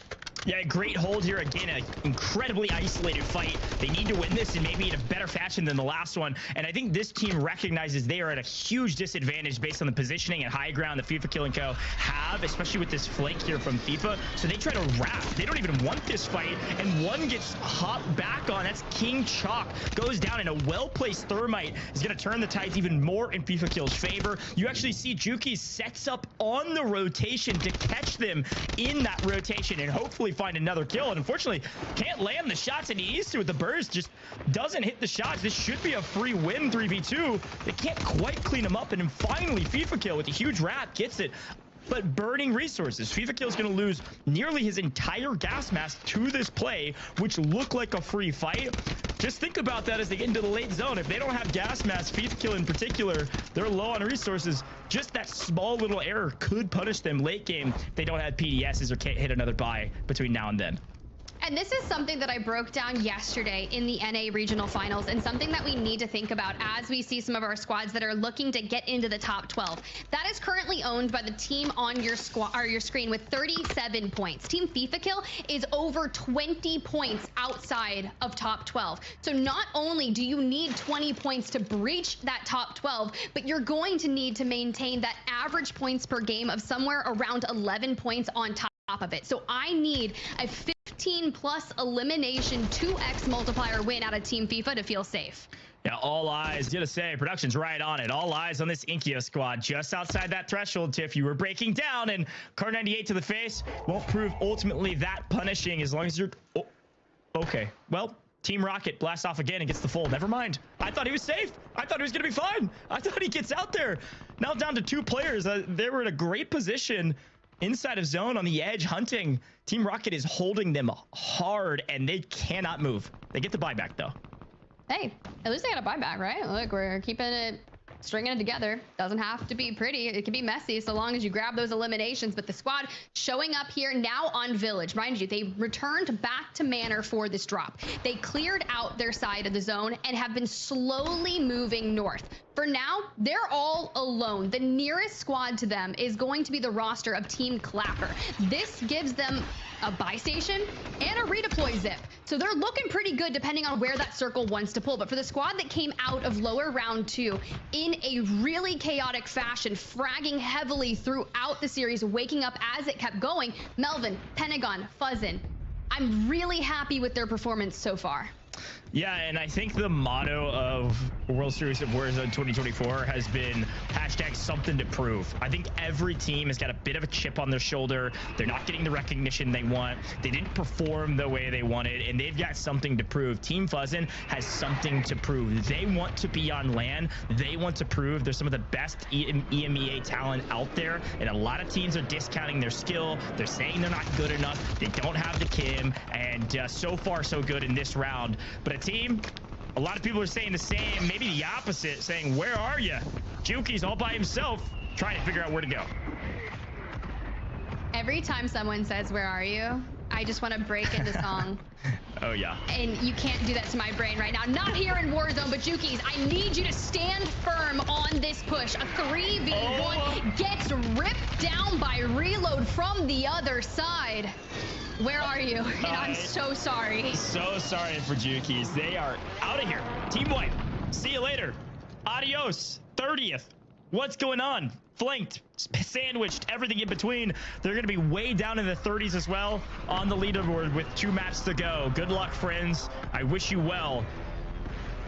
But in this fight, in this circle, it ends up pulling a hair east. We're in Lowtown, the north side of Lowtown. It actually gives this bridge play that Team Clapper with Rocket on that squad holding Ankyo. They've actually got a pretty good spot on the very edge of zone where they're going to be able to hold not only Team Ankyo that's going to try to rotate through, but also a couple other teams coming in very, very late.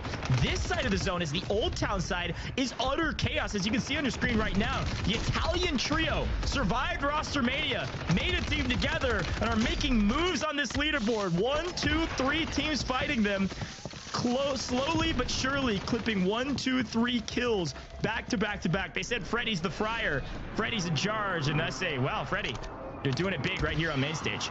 Hey, gotta do it there. You're sitting in 6th place overall. Not safe, but if we can throw down a banger here, it'll really give us that much more confidence on locking in our tickets. We just have to get through this hellish rotation, but you can already see they're using the chaos of Old Town to make a move. Fuzz and Melvin, they wipe out yet another squad. They've got to have a ton of eliminations here in drop number 4, but our attention starts to turn to that team number 29 on your screen, Team Huncho, a foe that is going to be gatekeeping the remainder of our teams, looking for a rotation out of Old Town. Yeah, smokes are your friends, folks.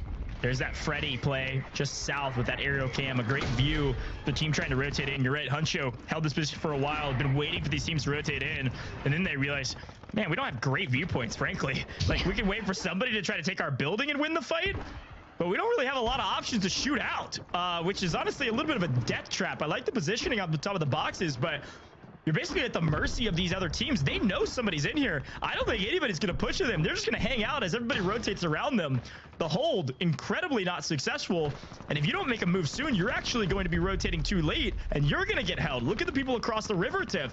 Unless it pulls to right dead center, basically, of that river, Team Huncho is going to be in trouble. Look where Savvy Ultra is, Showstopper, everybody just running around them. I don't want to be on this side of the zone. Look at the eastern side. Gosh. Ankyo's team got a free rotation twice on 2 circles, moving in from that northeastern side. They crossed the water immediately, and now they're taking one of the biggest fights of the game right here against the team in front of them. If they can win this, they're going to secure such a power position in the end game, and Ankyo finally waking up. Every time we tune into this team, I will give them credit. Their team chemistry of when to push fights is nearly perfect. Darzity able to somehow creep out of there and stay alive, which is honestly impressive. I think the mortars and bunker busters next to this building actually covered that self-revive.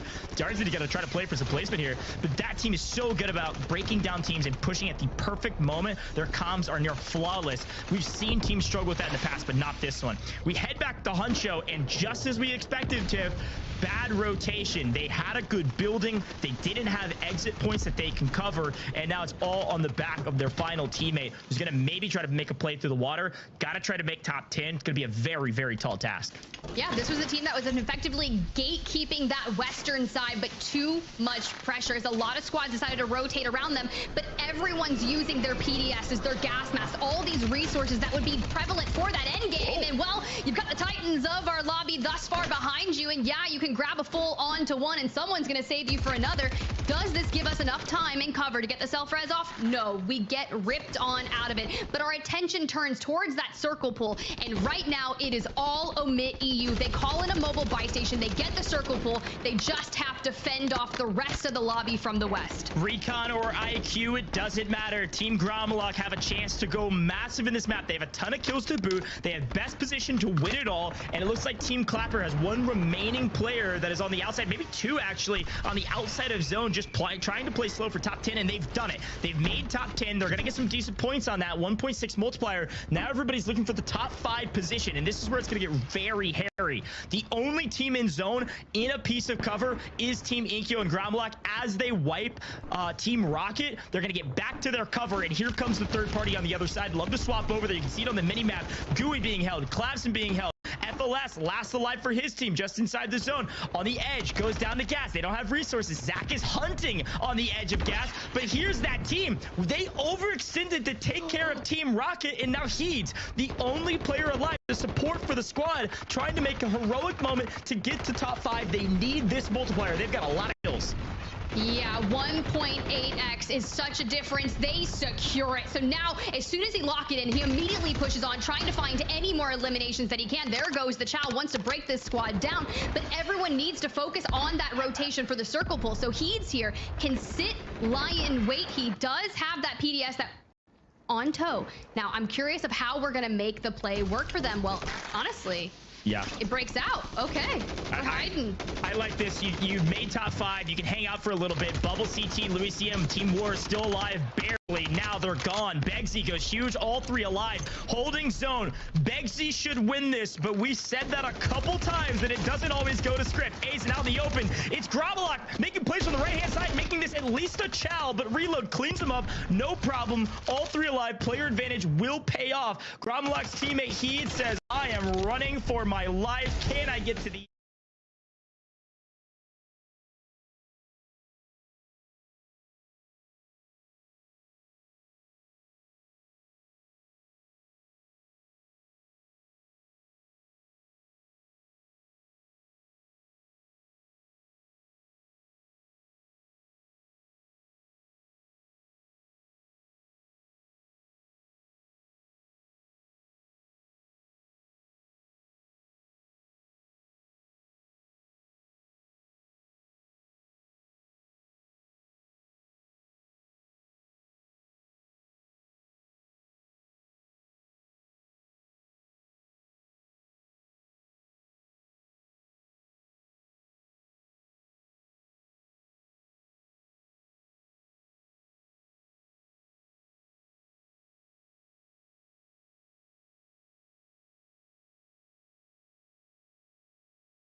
looking interesting to start, but the circle looking even more interesting. This will certainly be good reps for every team. No matter where you are on this leaderboard, it's about to get real interesting, folks. So we're done with the central zones. We're headed up to 11 Resort. We are way up there in the northwest side of the map. This will totally dictate how teams play this game. If you're headed all the way to Manor, you might want to think twice about it. You have the longest rotation possible, and I think we're seeing that from that Enkyo squad, who is certainly near the top of our leaderboard. They had a great last map, and Tiff, I can only expect they're not going all the way to Manor. They might shift it up.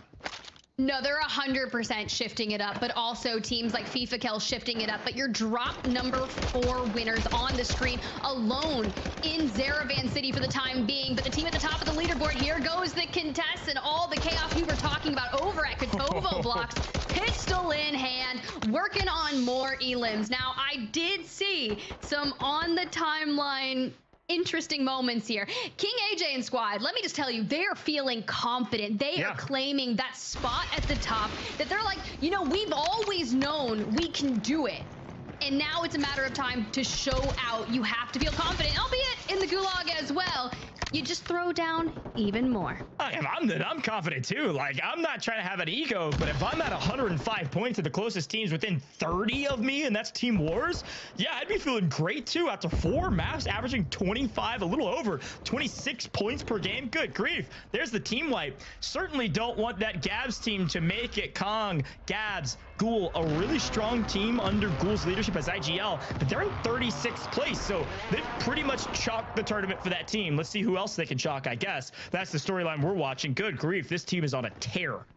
Speaking of tears, on that same wavelength, Team Enkyo, that squad was able to wrap up a squad wipe all the way on the furthest northwestern side. So really excited to see what they can do to maintain that, because a lot of teams are going to be looking to rotate over there. But for now, our attention turns to 11 Resort here. Diablo on the low ground.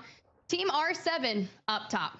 Yeah, this is the fight for the end, if you will. You want the God spot, you want high ground, you want positioning. This is the very beginning of the map, but it's already preparing for the end game based on the circle at hand. So back to the gulag we go. It does look like our team at the top has run into a bit of trouble because, well, I guess they did what we said they were going to do. Play super aggressive, and apparently didn't pay off in every fight. Already a couple kills to boot.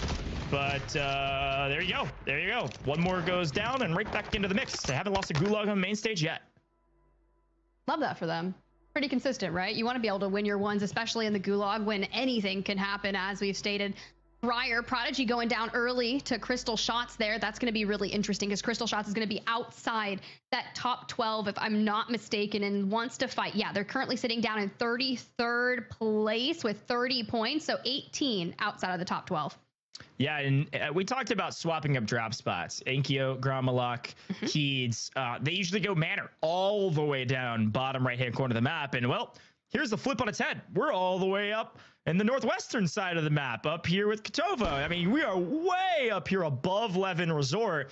And I think, frankly, this is the right play. It is a less aggressive play. You're playing Central Zone. You're playing for end. But that's good in these moments. So we swing over to a new team. Cam's in trouble fighting against Juki's on the other side. Both teams needing a lot of points here. Both teams wanting to make global finals. Of course, both teams in trouble for that. And Juki's certainly in trouble. I think it's a little too aggro. Team not there to clean up, not fast enough. Finally answering back for the trades means losses on the run, only getting 1 in the process.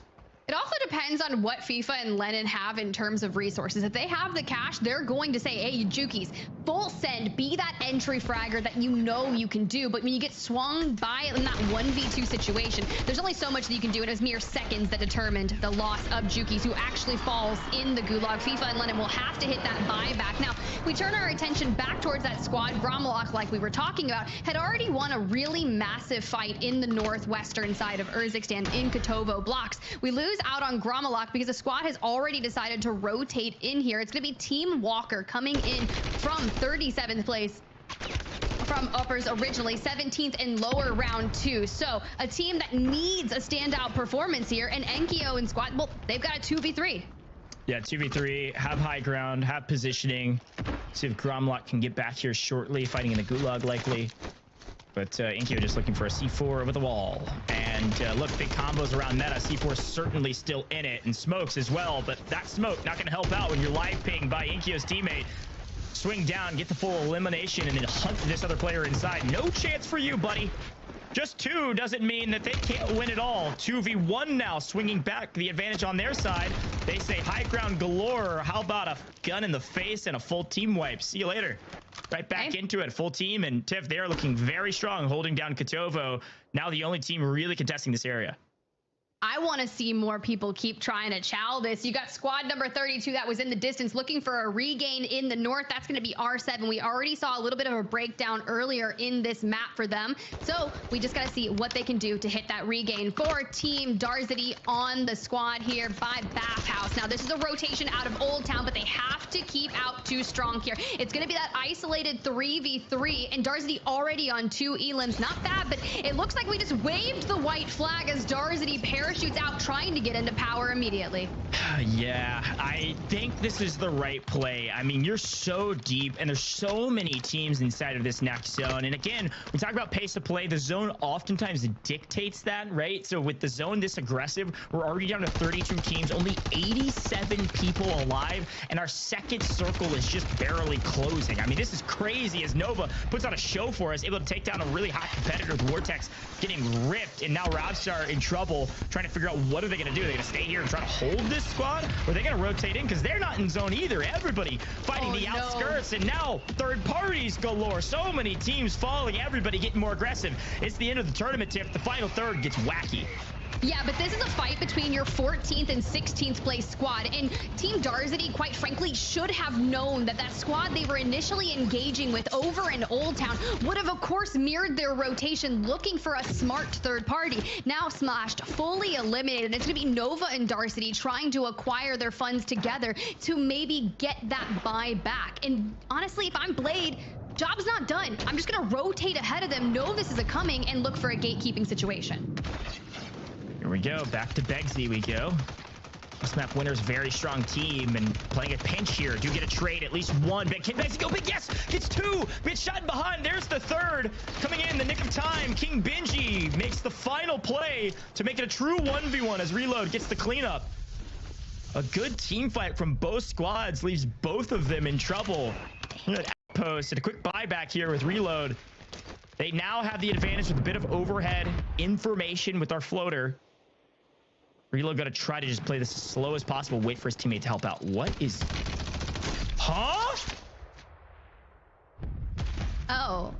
A moment of silence for SB there. But for now, Begsy, Reload, they've got a buy station. They get the squad wipe. They have enough funds to go ahead and hit the buyback. And for now, we are still securing that southern side of the zone. Teams are going to be looking to rotate from the bottom of Cargo. But you do have to be weary of what's occurring over in Seaport, because as we continue our journey north, you have to get ahead early. And Team Zach has done just that. It's a great team to shout. That map view, again, you can look at it, youtube.com/Call of Duty. Check it out. See this crazy zone pull. It's actually insane when you look at it, because third circle basically feels like in-game already. It's so small. A lot of it already cut off in that far left-hand side, that far western side, rather. You can see Team 2. Here's a quick look here on main stage. Team 2, that's that Gromalok team. They've been up here in Kotovo this entire game thus far. They landed here, and they're holding it down, waiting on teams to rotate to them. Team 7, though, this Nida team, also in a really good position, a little bit further east than the Gromalok team. Both these squads basically about as far north as you can go without being on that out of bounds line. A pretty solid spot to hold, especially for in game. The big question in my mind is, how many kills does this team have? Do they just have 1 team wipe? Do they just have 3? Or do they have a couple more than that?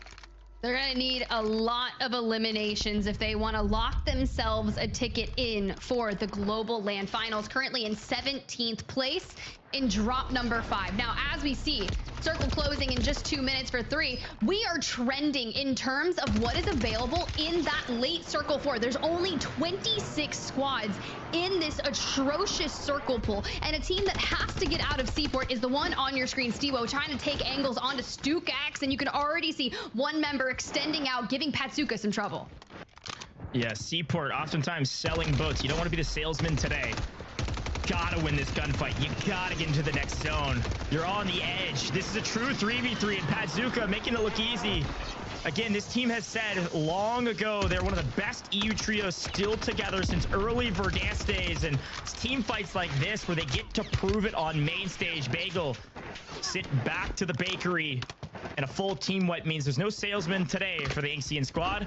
They're going to slowly come creeping up through Seaport. There are a couple teams trying to hold the edge of Seaport. They'll probably be in for a rude awakening. This squad should have plenty of smokes to be able to rotate into this next zone, and there's a decent bit of cover that's still technically in the next circle. They're truthfully not in that big of a rush. Yeah, I would be in a rush though, knowing that the only real threat to my rotation is going to be Team Wars, not a squad that I want holding me out by any means, considering they're inside the top 3. So let's turn our attention over towards the north, Industrial. It's going to be a hotbed of activity, and Solitude is really struggling to try and get past the squad on your screen. It's Chow, another French roster looking to lock their ticket into global land. Yeah, a lot of eyes on Chow. A lot of folks rooting on that team to make a huge play here in the final third of the tournament. We've seen teams do it in the past. Marcus, back-to-back wins, but Strong with a vehicle. I don't think that thing is quite as off-road as you think. Trying to drive over the berm there, not going to happen. And now in trouble with 1 HP to Dream. Out of here. See you later. Sisti, only player alive for this squad. Way over there. Yeah, let's go float somewhere else. I don't know if you want to land here, but the question is where? The teams that rotated early, Tiff, guess what? They're getting paid as per the usual. More kills coming for free their way as we see our winners of map 1, CRMZ, grabbing that kill and a full wipe there on Sisti. When in doubt, reverse it out, and let's see where we're going to be able to make the play from Levin Resort. We just need to keep our trajectory north. Team Zach is going to be over towards their east, and quite frankly, have been there way too long, so not sure what's 100% going on for that rotation, but we are going as far northwest as humanly possible. And I see Ghosh saying, we got some swimmers. My man, and you were watching swimming all day yesterday, That's right. And now it's here in Urzikstan? Yeah, we got the U.S. Olympic trials going on right now, and, well, it looks like Team 1, Pazuka squad, trying to set some new records, maybe trying to take down Katie Ledecky in the 1500. I don't know. They finally make it to zone, but they lose one. Team 23, the team that I was expecting to hold them, notices the rotation swimming through. That's Team Wars catching a top team out, so 2 top teams battling each other near the top. A frustrating swim, I'm sure, for that top team. We'll see what they're able to do later in this circle as we head back to land to breathe for a moment. As again, Gromlek's team in the best position on the very far side of Kotovo, all the way northwest. Again, this is the last building on the map, basically, if you keep heading northwest, by the way. So they predicted, this is where they dropped. Yeah. I love it, right? You think back to drop number 2, that one that went to Showstopper in Outpost, right? It pulled a little more central inland.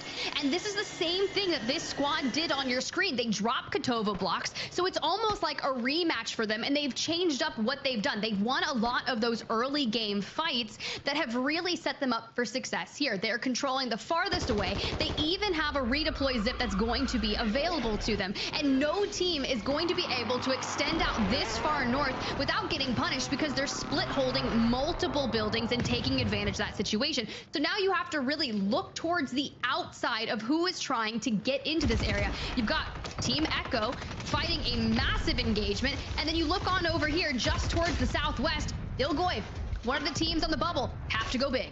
Clavson, they were looking pretty strong throughout multiple stages of this competition, and a team that came together from all over the place trying to make it work, and so far so good. A really strong team, 3rd in the upper bracket and currently about 10th-ish running into this map and making a move slowly but surely up this leaderboard, trying to make sure they get to top 5 and secure their place to the grand finals and don't have to rely on their final map. This could be the map to do it. 21 teams alive, 57 players. Cracking plates off screen. Looking good. They've got a decent position here. Frankly, I don't love this building. There are a lot of places you can get shot from. It's not ultimate high. It's frankly not that high at all. You can see Savvy Ultras with this ultimate high. Zanks, all it takes, one good headshot, you can take your shot over the top. And if you get pinned in the wall that they're at right here, all it takes is an off angle from where Pele, where Kibby's is, and you can get shot down as well. I expect them to move off this building, or at least take a different angle on this building. Even just go down onto the ground. Not a bad place to be, especially especially because it's edge of zone here in 11. A moment of reprieve as we see that circle start to center on up into the opening. When you look at the water line, those swimmers that made the crazy play there, Team Stuo will not be able to be crossed because it's such an open area. But these teams here are going to be collapsing upon each other shortly, and it all determines what you do here. For Wars' squad that's going to be on that low ground near the water line, we saw this earlier in the week, and this zone got atrocious.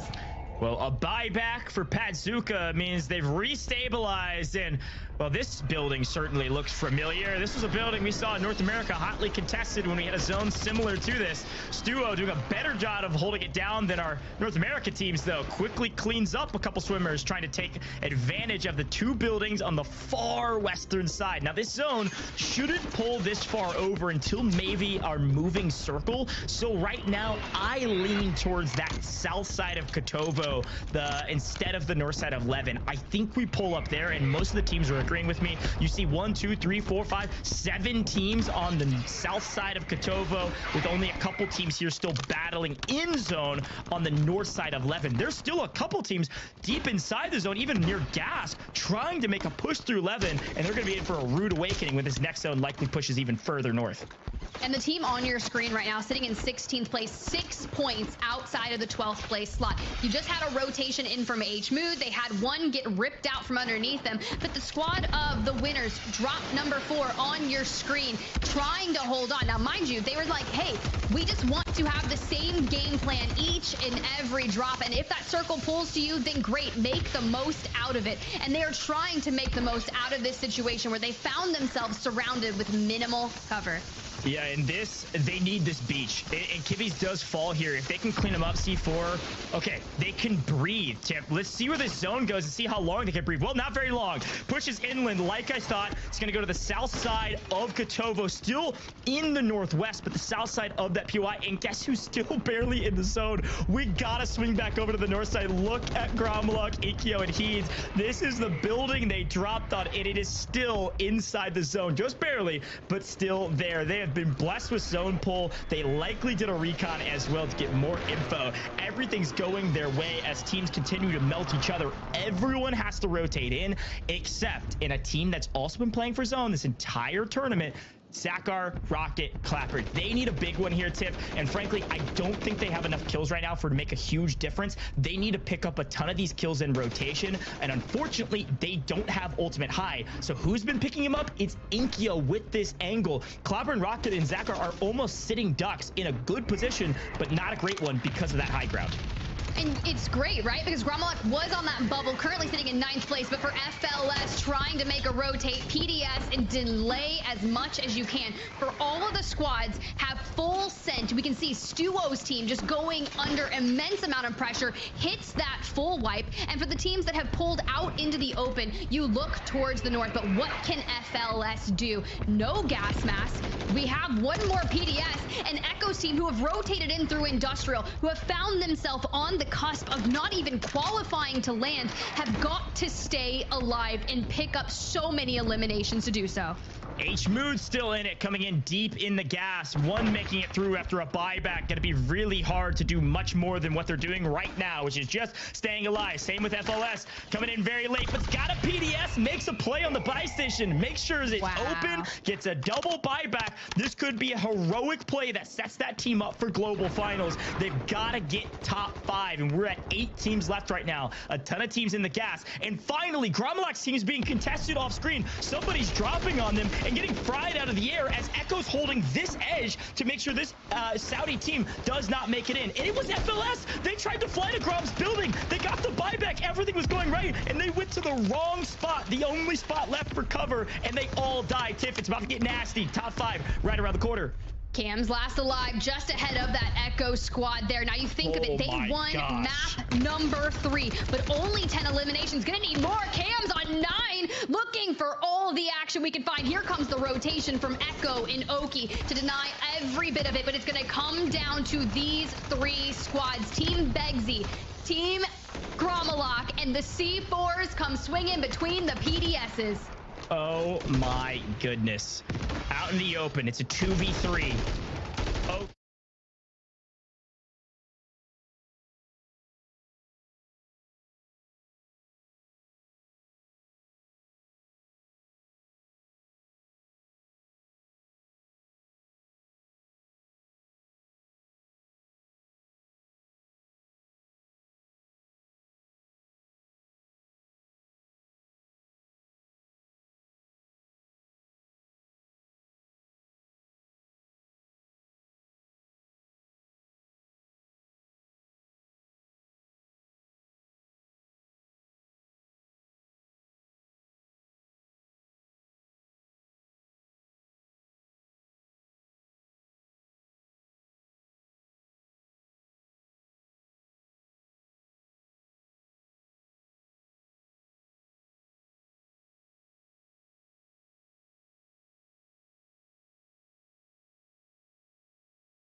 It's going to be everything we love about Warzone. And again, anything can happen. I've said it every map, Tiff, and we know it's true.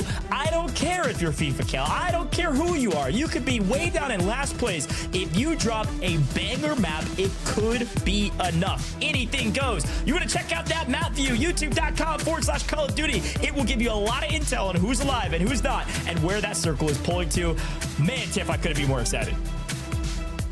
Oh, I feel like I gotta shake it out before everything locks in. The best game I feel like we've witnessed is going to be north of that 44-point threshold. Think back to H-Mood kicking things off with a banger 22 elim win. Who is going to stand on their laurels and bring it home? Because we want to see who's advancing on to that global land. Final drop now.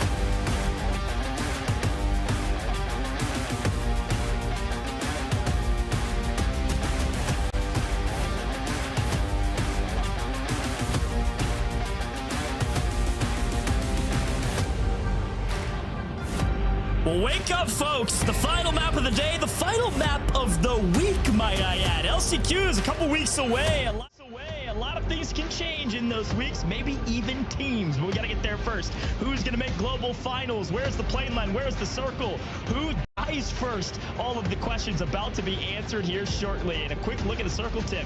Looking like we might see a circle way down towards Manor this time around. See some teams change things up.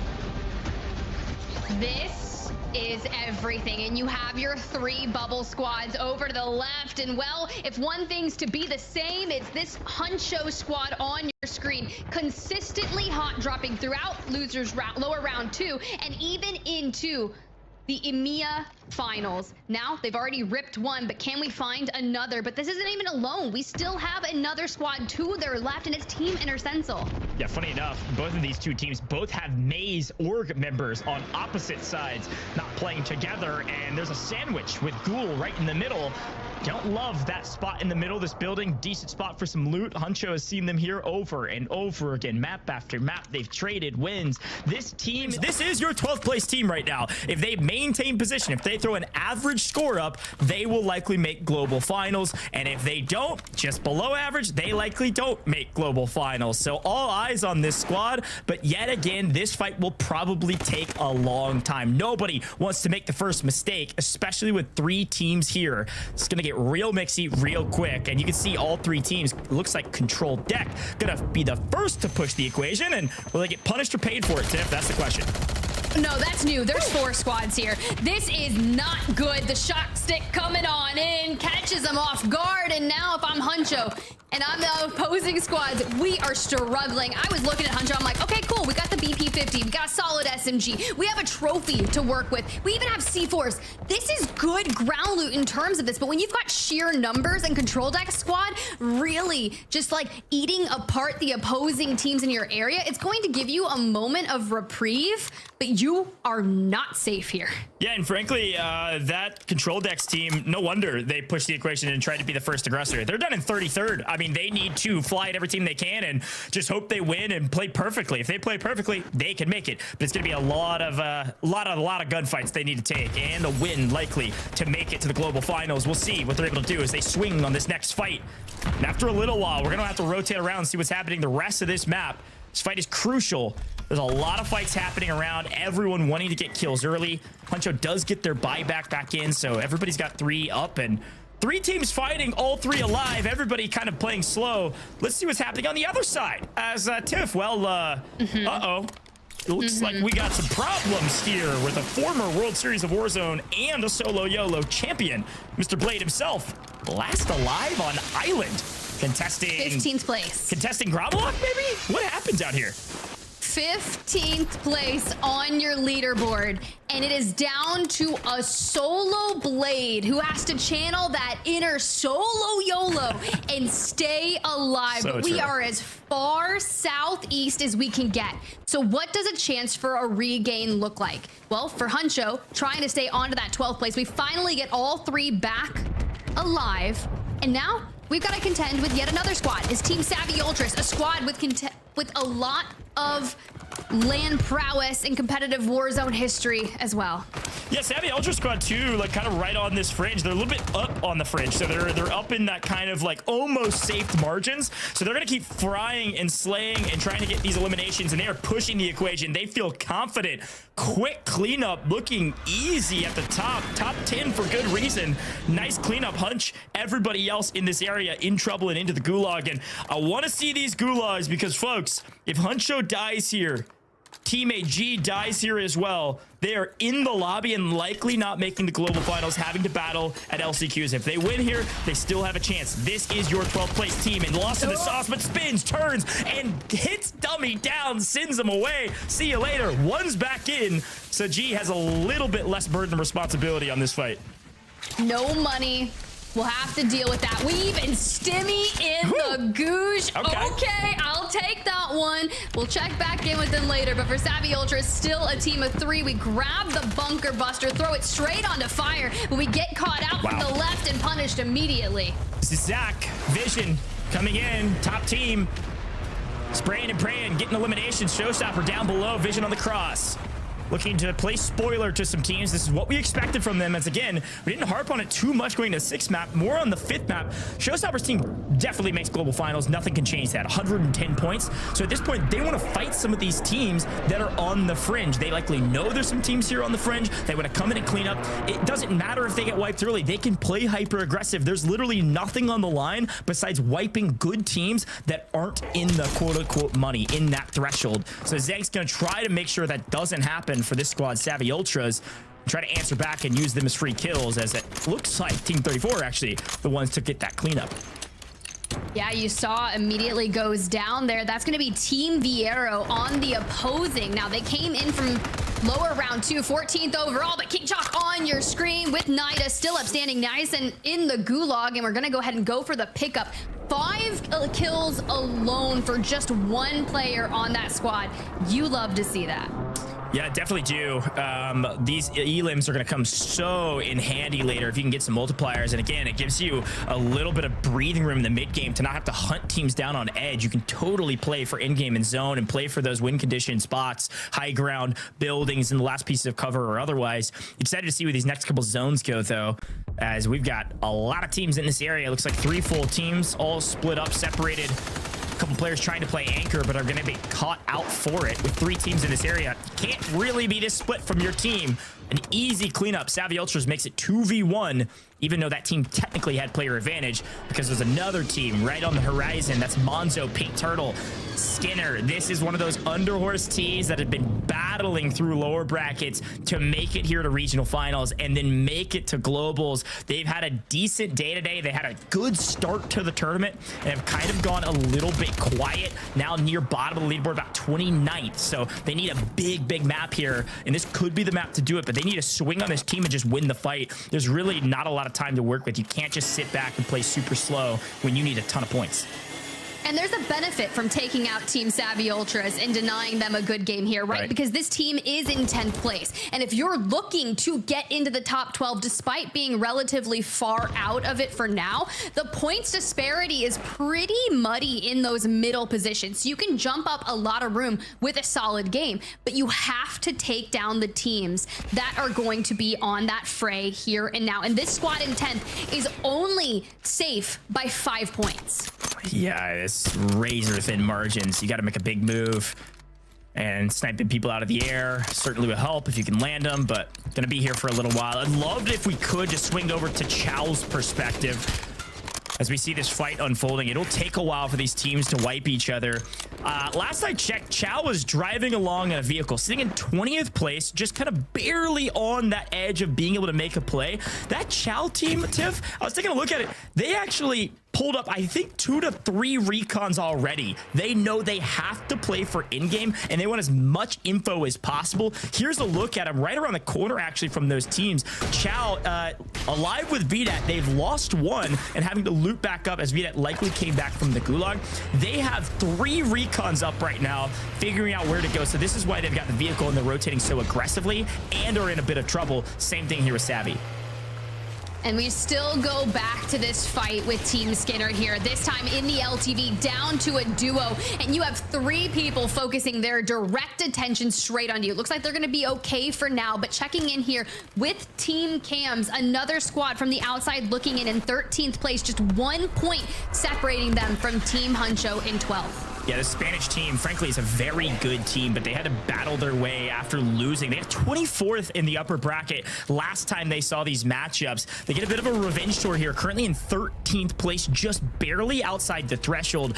They need a good game here, and all 3 up. They got plenty of resources. They're actually in a really good spot. Look at that cash. I mean, they're spending it now. So we're about to, we're moving into the third circle, likely a fire sale up, or they just finished spending their cash. I mean, they've got like 13K still after buying their UAVs. They're feeling really confident right now with a wide open rotation on what looks like a solo Chow up on top of the hill. Yeah, it's quite interesting, right? When you think of the public event that occurs at the front of Circle 3 popping, right? It's that fire sale. So you're going to have all of those discounts where a lot of teams are either A, focusing on getting their teammates back if they needed to, or B, they're grabbing all the UAVs at a budget to grab an advanced UAV. That is going to provide them so much information when in turn they need to hit an open rotation. And Yavix's crew here from the suburbs are relatively open, free, and clear, but they're almost dead center of zone and there's not a lot of cover. So depending on where the circle starts to shift, that's where they're going to have to send their attention towards. Quick note, I love the breakdown, especially about fire sales. It's so important for the rotations to have information. And speaking of info, that kill feed lighting up left, right, and center. I see a full team wipe. Inxian was sent to the gulag, and it looks like Inxian just beat Savvy Ultras. That Inxian team is in 8th place right now. Again, threshold we're expecting to be anywhere between about 70 and like 65 maybe. This Inxian team was sitting at about 75, so they should be safe even if they can't restabilize. But again, that's another team that does tend to slay out of the lobby. And if you're a team looking for kills, that is super important. Some of these top teams need to get eliminated so the lobby is up for the taking. That HMOO team, that Gromalok team, that Showstopper team, they need to get wiped so that some of these other teams on the threshold have a chance to get the kills they need. Checking in with our map winners from the prior drop, and actually, well, they've won 2, and it's good to see what they look like in this mid game. Now, granted, they're rotating in from that north power area, and we've ran into Team Savvy Ultras, a team that has found themselves on the cusp. And if you know anything, this squad has so much gunpowder that Savvy Ultras' team needs to find a way to say, this is not a smart fight for us to take. Yeah. We have too much at stake here, and we need to worry about the trajectory for our long game. But imagine Team Echo coming in and making a dominant statement, cleaning out that north side. What if they go on to win a half of the lobby series? No, I think it's a great call out. I think there's a chance they could. I mean, all 3 up, they're looking really strong. They have a nice little zone pull. Here it is. Big rotations for mostly everyone. And who's on the edge of zone hunting the zone? It's the squad we're talking about. They are finding kill after kill, elimination after elimination. Teams that need it, and this team maybe doesn't, was sitting at about 8th, 7th place or so, somewhere around mid 70 points. Similar deal. They've done enough already, Tiff, especially with the map they already have, about 8 points or so. They already have like 8 kills. This is enough. They've made grand finals, and they're just adding insult to injury. They are ruining other teams' lives in this tournament, and that's exactly what they should be doing. Stukex falls, and I saw Inxian, by the way, fall in the kill feed again. Team wipe repop back up. That team is out of here. Also kind of on that fringe. They should make it, but it's going to be close. So we swap over back to Cams, 13th going into this one. Is Chow's team fully eliminated? Because War's squad just went massive in the kill feed, but Cams needs a Hail Mary play. Finally, starting to push things at just a few points outside the top 12. But the teams that are in that 12th place spot, I'm talking Team Blade in 14th, Team Rakes in 11th, Zach in 12th. They're so close, mere decimals that are going to be separating. And if you think about it, and we're looking to get further into the multipliers, we're looking at 1.4x. If we can just wait it out, there it is, locked in. You can see on that minimap too, you got Team 20 fighting Team 2. That's Gromlock's team near the top of the leaderboard fighting Kong Squad in the 30s. And it looks like Kong Squad is winning that fight. I believe our Inkyo squad is nearly fully wiped with just a floater in the air after a buyback. Camps is going to come in and try to third party this. This is the right call. They know, this Spanish team knows that they have to get these eliminations. Anytime they can third party and take over Bazaar as theirs, it is a huge boon to the success, especially with this circle likely ending here. We've seen a zone in here in the past. We saw it in NA. You gotta watch out for this. This is a massive moment to lock down a section of this POI. And right now, things not going their way, just mistimed thermites or otherwise. But they do have high ground as long as they don't get sniped. Goj, 12th through 13th. Those are the two teams. Team Zach just rotated south of this to Chow Team Darcity. But those two teams are the threshold. Oof. Team 12, Team 13 still in it, about to fight here shortly. And Chow, about 20th going into this, just waiting on something from the Gulag. And, well, I think they said, I don't know if we have anyone for you. How about you head back to the lobby and try to figure it out as a solo? Will he be able to do it? Likely not, frankly. But, hey, give him a chance to float over Bazaar and do a little aerial cam for us. You can see some smokes. You can see some loadouts. You see some teams down here. And Chow's about to be in for a rude awakening. Decides to go low. Definitely the right call. See what happens as buys continue to come through. Bazaar is the place to be. We've still got teams up in farms. We've still got a couple teams rotating in south. But I am so excited to see what happens here in Bazaar. And hopefully a team can surprise us as Chow does get a buy off. There's still a chance. The fact that we don't lose our life and procure the buyback is insanity. Knowing that there's so many teams here, and it does center up just across Bazaar. So we still have the buy station in Bazaar in play. There's a mobile down out towards the south that Clavson and co are really trying to anchor down on. They also have that redeploy zip, and you're taking control and denying that from a lot of teams. But towards the north, you're going to have a mass exodus, and after the regain occurs, Chow gets the buyback, but we lose VDOT in the process. Yeah, there's just like little nowhere. There's basically nowhere to go is the problem. And you can see actually that team 19 creeping in. Tiff, we know who that is, don't we? Team we FIFA kill back into the conversation, at least for now, because, well, they're edge of zone. Will they get held? Are they too late? Are they maybe here early enough to grab some semblance of cover and make a play? I don't know, but they need like a 20 kill victory for like a 40-point game to even have a chance. We'll check back in with him in a bit as Chow still undercover. I would love to swap over maybe to team 15 in a fight right now on the south side of this. I cannot imagine Chow's going to be able to make it with the amount of kills that they have right now, but who knows? He gets another buyback. It is still possible. All right, so if this team loses here, they are done and dusted. But the squad on the opposing side is Team Zach, who is the threshold. They're sitting in 12th place, which now puts Huncho in 15th on the leaderboard. Every fight that these squads take is life or death. And with Savvy Ultras' squad getting wiped, they're in 10th. Now they have to sit and wait. Savvy Ultras, a third member of that Blade squad that won World Series of Warzone back in 2022, out and watching, waiting, preying on the demise of some of these fringe teams. Huncho, Squad 7, also here still alive. Couple of these squads that really need it. All up, fighting tooth and nail for every inch. 14 teams, Tiff. Top 10 is what you need for the 1.6, top 5, 1.8. All incredibly important moments. There's that Huncho POV. Only 2 up here on the outside. They know there's a flank back there. They see the PDS. They're getting cracked. It's going to force Oki to rotate around the bridge on the other side. Huncho needs to play for placement here. Oh, it's going to push them straight into Jukies. But they need these points. 6 points separating them from 12th, and they're down to a duo. Every point matters. And if we can get to that 1.6x and let those eliminations matter for more, but FIFA rips that from Tempe. Wow. FIFA picks up another. Jukies grabs Prodigy. You said it. They need a 30-point win. And from the outside looking in with the backs against the wall, those are the type of teams that can turn up. They can. They've got the experience, but it's the exact same moment we were in yesterday with North America. Is it too little, too too late, especially when Jukies is lagging behind. Stay with your team. A cleanup from behind puts FIFA Kill at a disadvantage. 2v2 here on the outside of zone. FIFA Kill shoots back. It's too late, my friend. It's now 2 players on the side of Huncho, right on the fringe. 2 players on the side of FIFA Kill, who's way down in about 26th, 27th going into this map. Again, need a massive one, and Lennon getting cut down. It is all up to FIFA on the right-hand side. I don't think they're going to do it, Tiff. We're going to be seeing that team in LCQs, but lost up above. Cam says not today. Yavix, we've got all kinds of eliminations. This was our 13th team coming into this. They are doing it all, and Jukies tries to make a play, and Lost says, no, this is my game. I'm going to global finals. I'm putting up the points I need.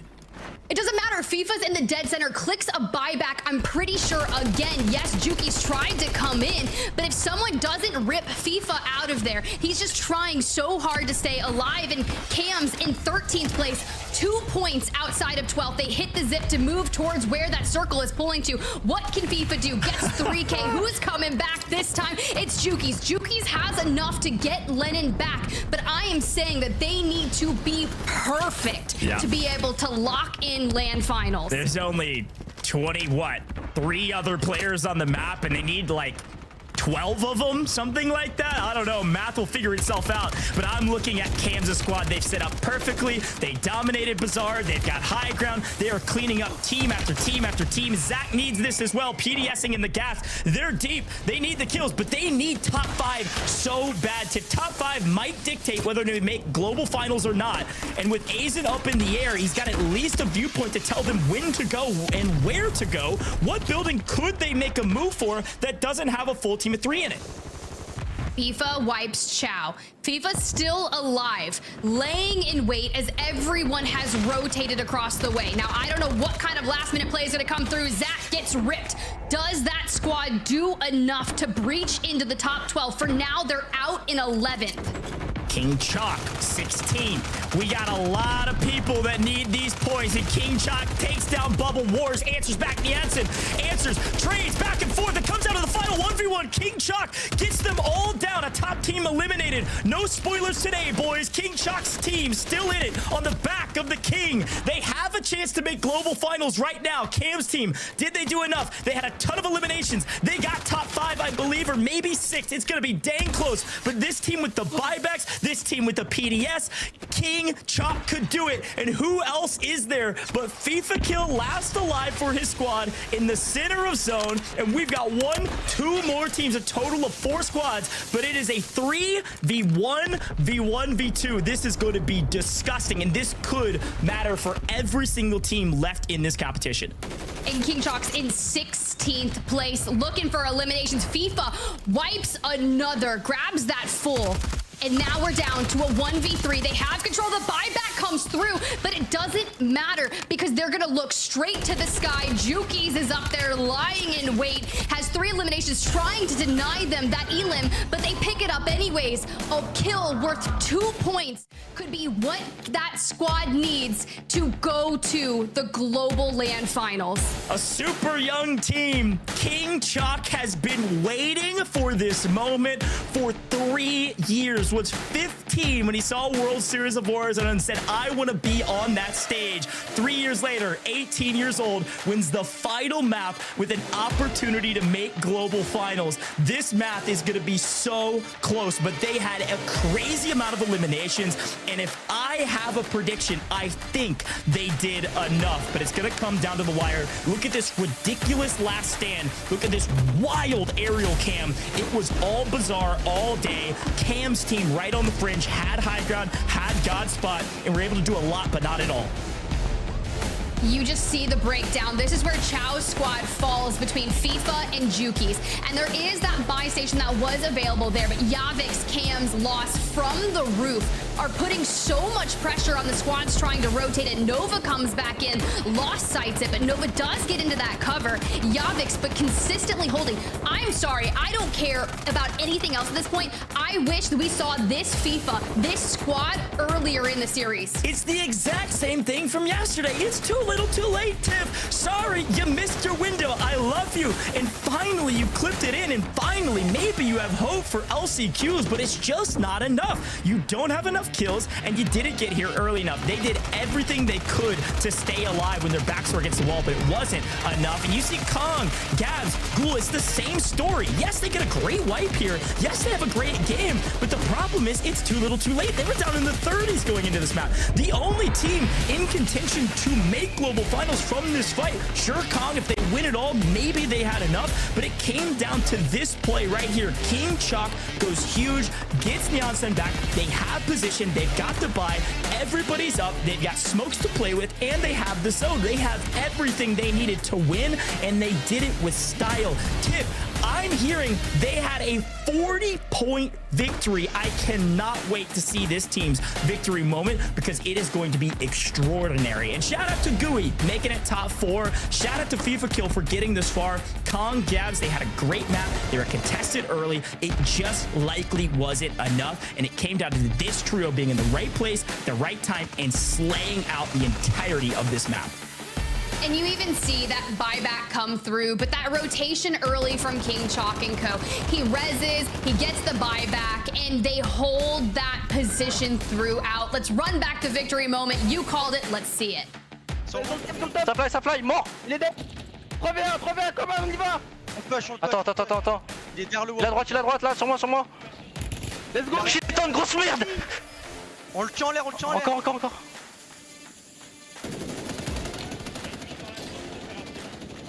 On the fucking Oui. Let's go les frères. Let's fucking go. 40 points. That's it. 40 points, Tiff, and a dream. They've likely done it. Who knows? It's going to be so dang close. But a huge congratulations, my man. King Chalk in particular, waiting 3 years to be here and then executing in the final map. Such a cool story, an unbelievable moment to look back on. But the final map of the day, Tiff, what a way to finish off the day. We've got so much math, and we got a lot of talking we got to do here on the desk. So let's bring him in.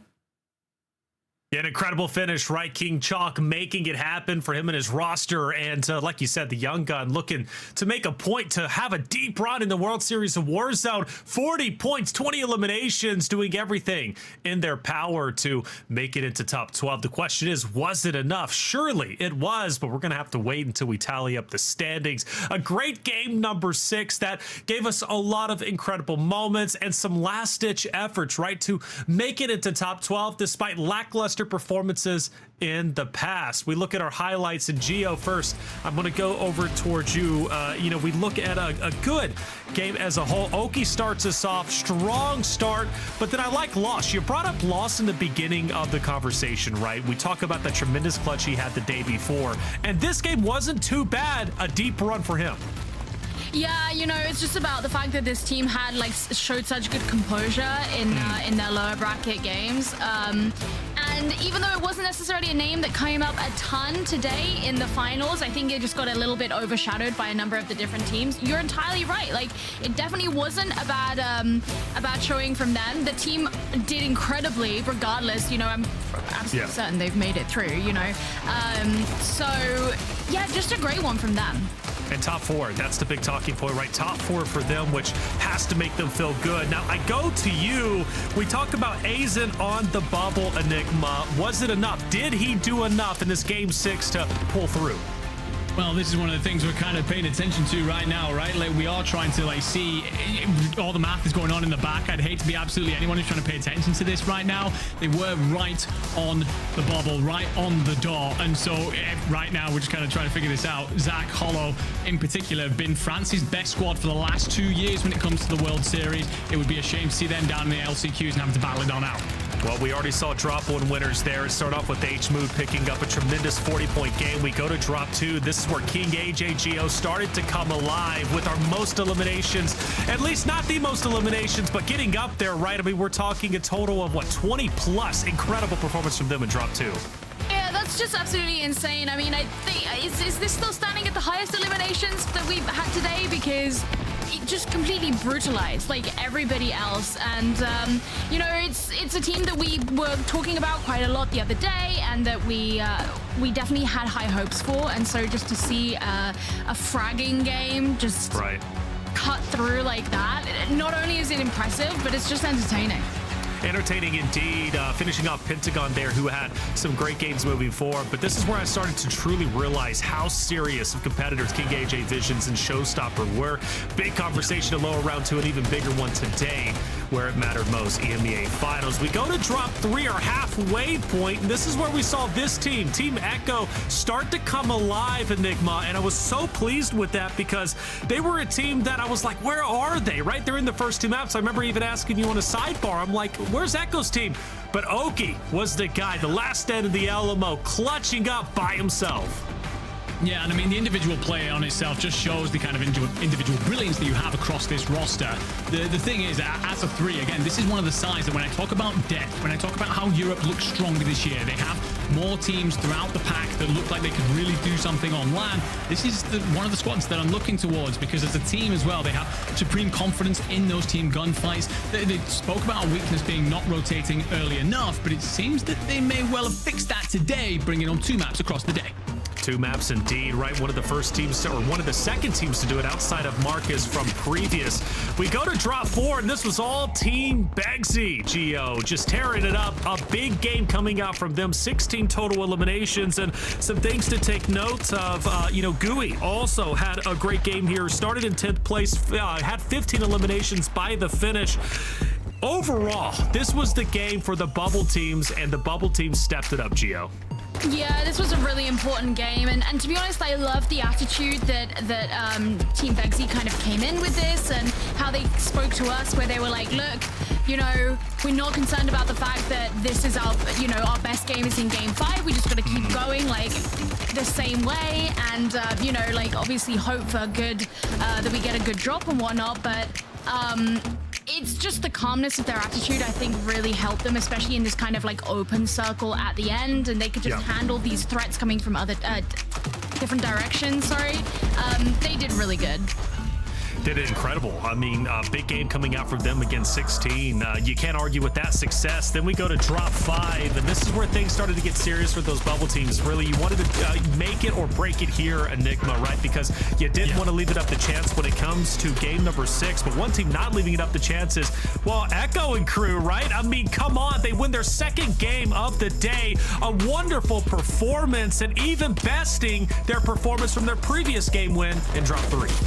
Yeah, and I mean, when I talk about the fact that this squad were worried about their placement problems and the fact that they weren't rotating early enough, throughout upper bracket and groups, they only won 1 game period. They won 2 today, so a massive step up in them. Seems that they're figuring out the issues. They're a squad that came together kind of late, kind of last second. It was not long before World Series got announced, so they had a lot of stuff that they had to figure out between them. And the fact that they're actually getting better from groups into upper bracket, into finals, the talent and the limit on this team is absolutely sky high. Sky high indeed. I cannot wait to see what they do. We had a chance to interview Echo as well as Oki and hear from them about, sharing the co-IGL position, which some teams do, and it works out for some.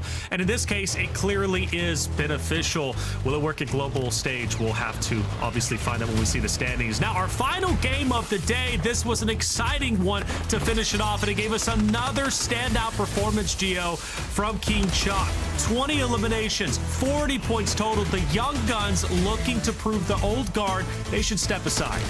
Yeah, I mean, when you look at that points total, it's very, very similar to what we saw HMU do back in drop number 1, where they got 44 points overall, and we were saying how insane that was. So to end things out today with something very similar, it's a team that got their first place, placement throughout the course of today. Just seeing, I want to say a new face, but you know what I mean? Like, really kind of throwing an upset in there for a lot of teams that were trying to hold on really, really tightly to that top 12 spot. This was just an insane showing from them. Insane showing indeed. This was also Aizen right on the bubble, trying to make it through. Curious if he did enough though, Enigma. Yeah, no, I'm still sitting here and hoping that when all the math comes down that they have made it, because I'm a massive fan of Aizen, one of the few M&K players rocking throughout this, right? Always love to see someone representing that different input and making things happen. But again, when we talk about the 2 other French players, Zach and Hollow, they've been a really strong team for France over the last couple of years. They've been the highest placing last year when we were on Al Mazrah, highest placing again in Caldera. We're previously running with Cord and decided to bring in Aizen. In fact, you know what? The fact that Enkyo ends up coming out and turns was 18, caused a whole roster mania in France, and this squad came together off the back of it. So it would be amazing to see them punch on through and be able to fight against Enkyo and KO for that French crown. Well, the big story, too, outside of obviously this massive pop-off game and also a great reaction, you could tell how happy they were to win, Gio, was FIFA. Was it enough for FIFA to break into the top 12? I fear they ran into the same issue Skullface and Almond ran into yesterday, where they finish off Game 6 great, but they didn't do enough previously. Well, I guess we're about to find out, but I think FIFA had to get 30 points to break into the top 12. And there's just no way that they got it there. All right, who got it there? Well, King AJ Vision Showstopper will take over first place. A decent lead over Team Wars, who I'm so happy to say they put their drama aside. All of that. I mean, come on. To finish off in second place, to come from lower round 2, a place they didn't, or at least we don't think they should have been Enigma. This is a great finish for them. No, it's absolutely superb stuff, because again, we've spoken about, you know, could they draw that line in the sand? Could they manage to progress from there? Could they actually make it happen? It turns out, yes, when you're a top team, when you're top players with absolute top level mentality, you just manage to get the job done on the day. And I just want to touch on one other side here that's on this list. Team H-Mood coming in with that representation from the Middle East, 1 Pakistan representative and 2 Saudis. After they qualified through MEA last year, it was a case of, okay, but can you do that when you're up against the best in Europe as well? Turns out it's not a problem. Talking about 9th place King Chalk with that big game, right? Just barely getting in 9th place. Congratulations to them. I know they're totally stoked to go to the global stage. Pentagon Fuzzin also in 9th place. Super happy for them on a personal level. Gio, 11th and 12th. What are we looking at? Okay, so we have Savvy Ultras who've just managed to scrape in, and that was a squad that they had some really good games, and I was kind of wondering towards the end, are they going to be able to get in? They've managed it. And then Team Cams in 12th place, really impressive yesterday. We were talking about them a little bit earlier. Yavix had some insane plays, and I'm honestly thrilled to see that they've just made it through. But then it's just crazy when you look at the teams that are below them who didn't quite manage to make the cut. Well, this is exactly what I want to talk about, right? Like, Savvy Ultras, Freddy, Zanks, they go on through. Robstar, Vortex, and Blade do not. And I don't mean to sound excited. I love Robstar, Vortex, and Blade. But the whole roster mania that unfolded with Vortex and Blade chopping Savvy Ultras, it was honestly quite brutal the way it all went down. Savvy feels like he's not been given the reps to really prove that his team had what it takes. But they will progress on through. They will carry that Italian flag on through to global finals. Oh, and for FIFA Kill, Juki's lit in 18th place, consistent with their upper bracket performance of 19th. It seems like that's where they continually land, now having to go to the LCQ and only 5 spots there to earn. It's looking like it's do or die for that roster, and I hope they do make it to global finals. Such a big story there. 21st through 30th, we see a lot of familiar faces. Pink Turtle, a player that did incredibly well during the lower round 2, made it to this position, but ultimately now having to go to the LCQ. Team Rocket as well, another team that was over, at least Rocket and Zakar over in global finals last year. They earned that spot, and well, this time around they're gonna have to earn it once again, going through the LCQ. Curious if they make it. It's a team that I personally enjoy watching, and they bring a lot of intensity on the battlefield. And the B Groovy also in 30th. They get big names that didn't end up making it through. We go to our final page, and Gio, who stands out to you? Yeah, I mean, just looking at Toyo's team, you know, like we were talking so much in the lower bracket round 2 about the fact that this is a team that has so much experience on its side. Paluk is looked at as a lot as a very skilled player as well, and so seeing them just kind of not making it at all, like anywhere close, is really kind of crazy. It's just kind of how the times are changing. And then, you know, Team Visions as well. I think they've had some really good moments over the course of the competition too, and just wasn't enough to scrape by into that top 30. Man, AB Wiz as well, too. Down there in 39th, another big name, too. It's just like, again, a lot of big names. That old guard that we talked about, maybe moving to the side because World Series of Warzone has just kind of evolved into its own beast, and everybody wants to get involved. And now we're starting to see a lot of names that didn't necessarily perform in previous years start to perform now. Let's bring in our winners for today, at least Showstopper, and get to hear from him after a stellar, incredible day. Showstopper, great to see you. First place. How you feeling? I'm feeling great. after that bad round we had in the upper bracket, we had to lock it in again and go back to the lab, go back to the drawing board, and hit the VODs, change our playstyle a little bit to get to the end game, and that's exactly what we did. Now I feel great. I bet you do. You put on one of the best performances today. I want to say picking up the most eliminations of the day outside of H-Mood with 22, because you were in the high 20s with, I believe, your game number 2, which started off absolutely stellar. Talk to me about the process for your team to win today. What is it looking like going from game to game? How's your composure? We just knew what we were coming here to do. Our focus was just to get to the end game, because the kills will come eventually. My teammates and I, like, they're the best players in the region. The kills will come. We will get the kills. It was all about getting to the fucking get into the end game. Keep going, baby.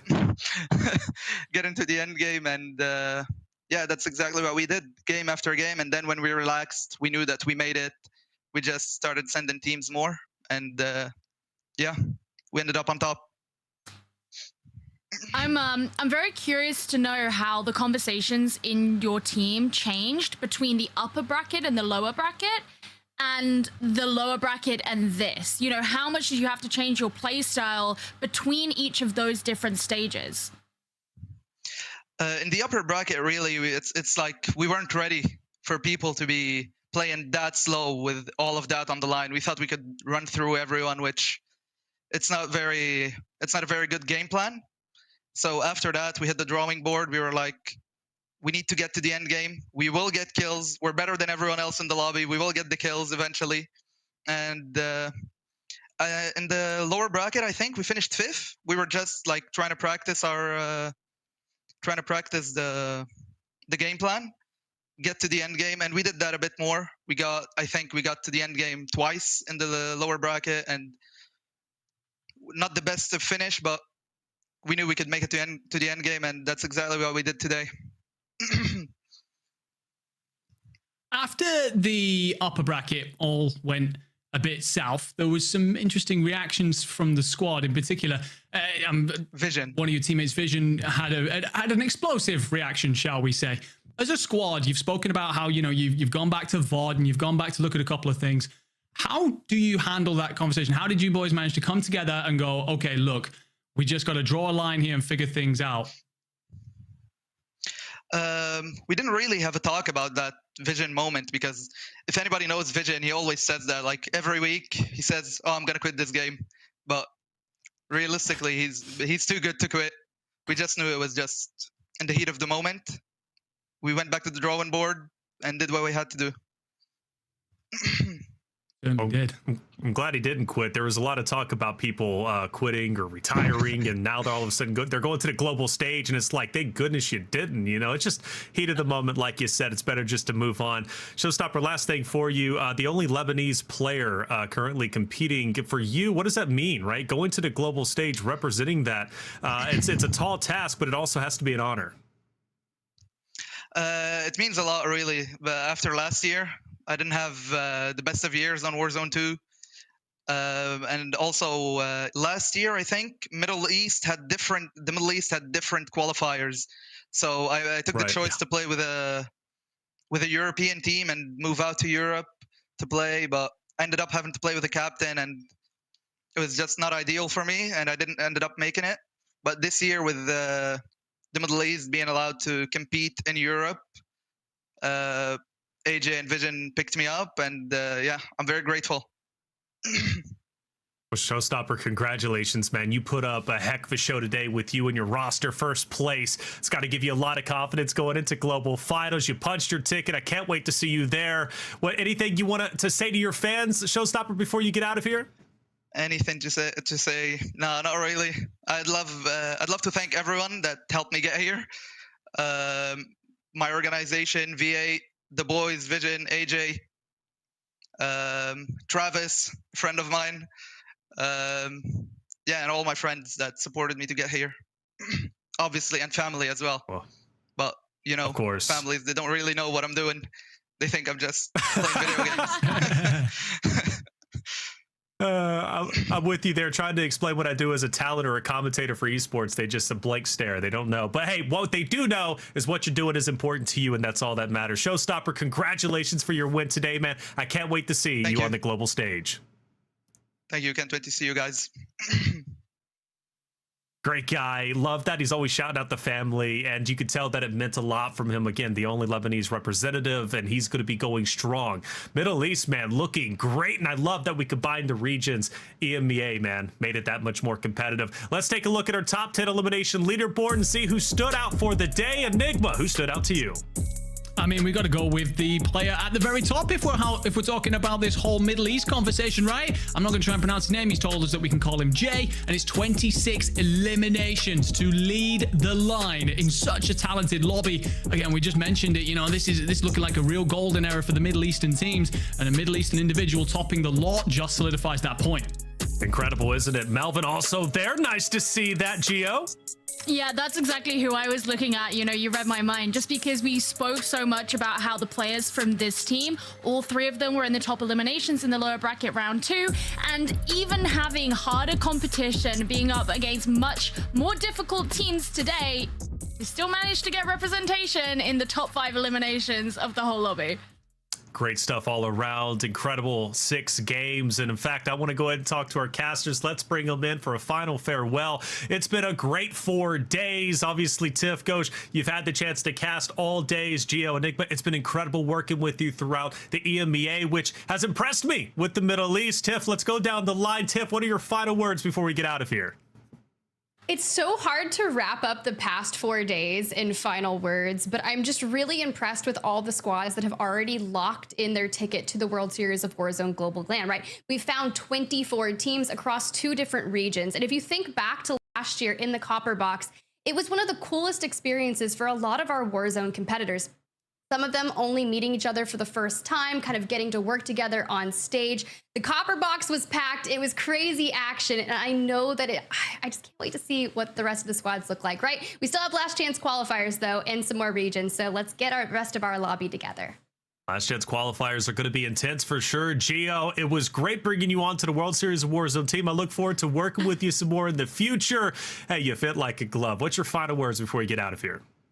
Well, yeah, definitely. I mean, for you know, those who don't know, I fell in love with Call of Duty esports like half a decade ago now, which I know in the whole timeline of Call of Duty isn't a very long time, but ever since then, I've always hoped for the chance to get to work in Call of Duty, so get to be here on the World Series of Warzone and like fall in love with all of these teams that are relatively new to me, and these players who have massively impressed me over the last few days has been such a privilege, and I'm just so excited. Well, firstly, I'm excited for LCQs because I want to see who gets out of that, but I'm just excited to see the rest of the tournament and who ends up coming out on top.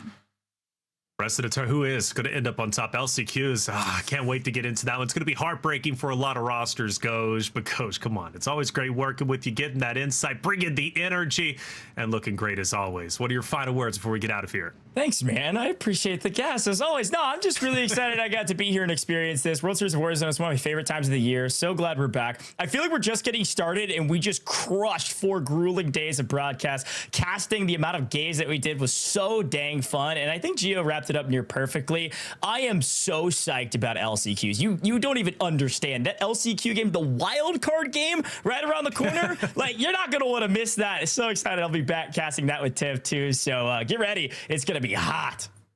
It's going to be hot indeed. It's coming in. Turn the AC up because you're going to be sweating. Enigma, always great working with you, man. Your insight is wonderful. EMEA was exciting. What's your final words before we get out of here? We're just in a wonderful time for our space right now. Couldn't be happier to be sharing it all with you guys. And of course, with our amazing team in the back. We've had 4 incredible days of World Series, storylines up and down, questions about old God, conversations about new players, and everything in between. Esports World Cup around the corner, plenty more World Series on the way. What a time to be alive. What a time to be alive indeed. And hey, we owe this all to you out there in the chat. Make sure you hit that follow button if you haven't already, because we keep the action going and going. Don't forget about LCQs. July 11th, we're starting North America, and July 12th will be EMEA, 12:45 Eastern Standard Time. But that's all we have for you today. For myself, Taylor Reflection, Snowball, Geo, Enigma, Spider Tiffin, Gosha, production crew, and you in chat, thank you for being here. Be back for LCQ for NA starting July 11th, 12:45 Eastern Time. We would love to have you. I'm ready for war.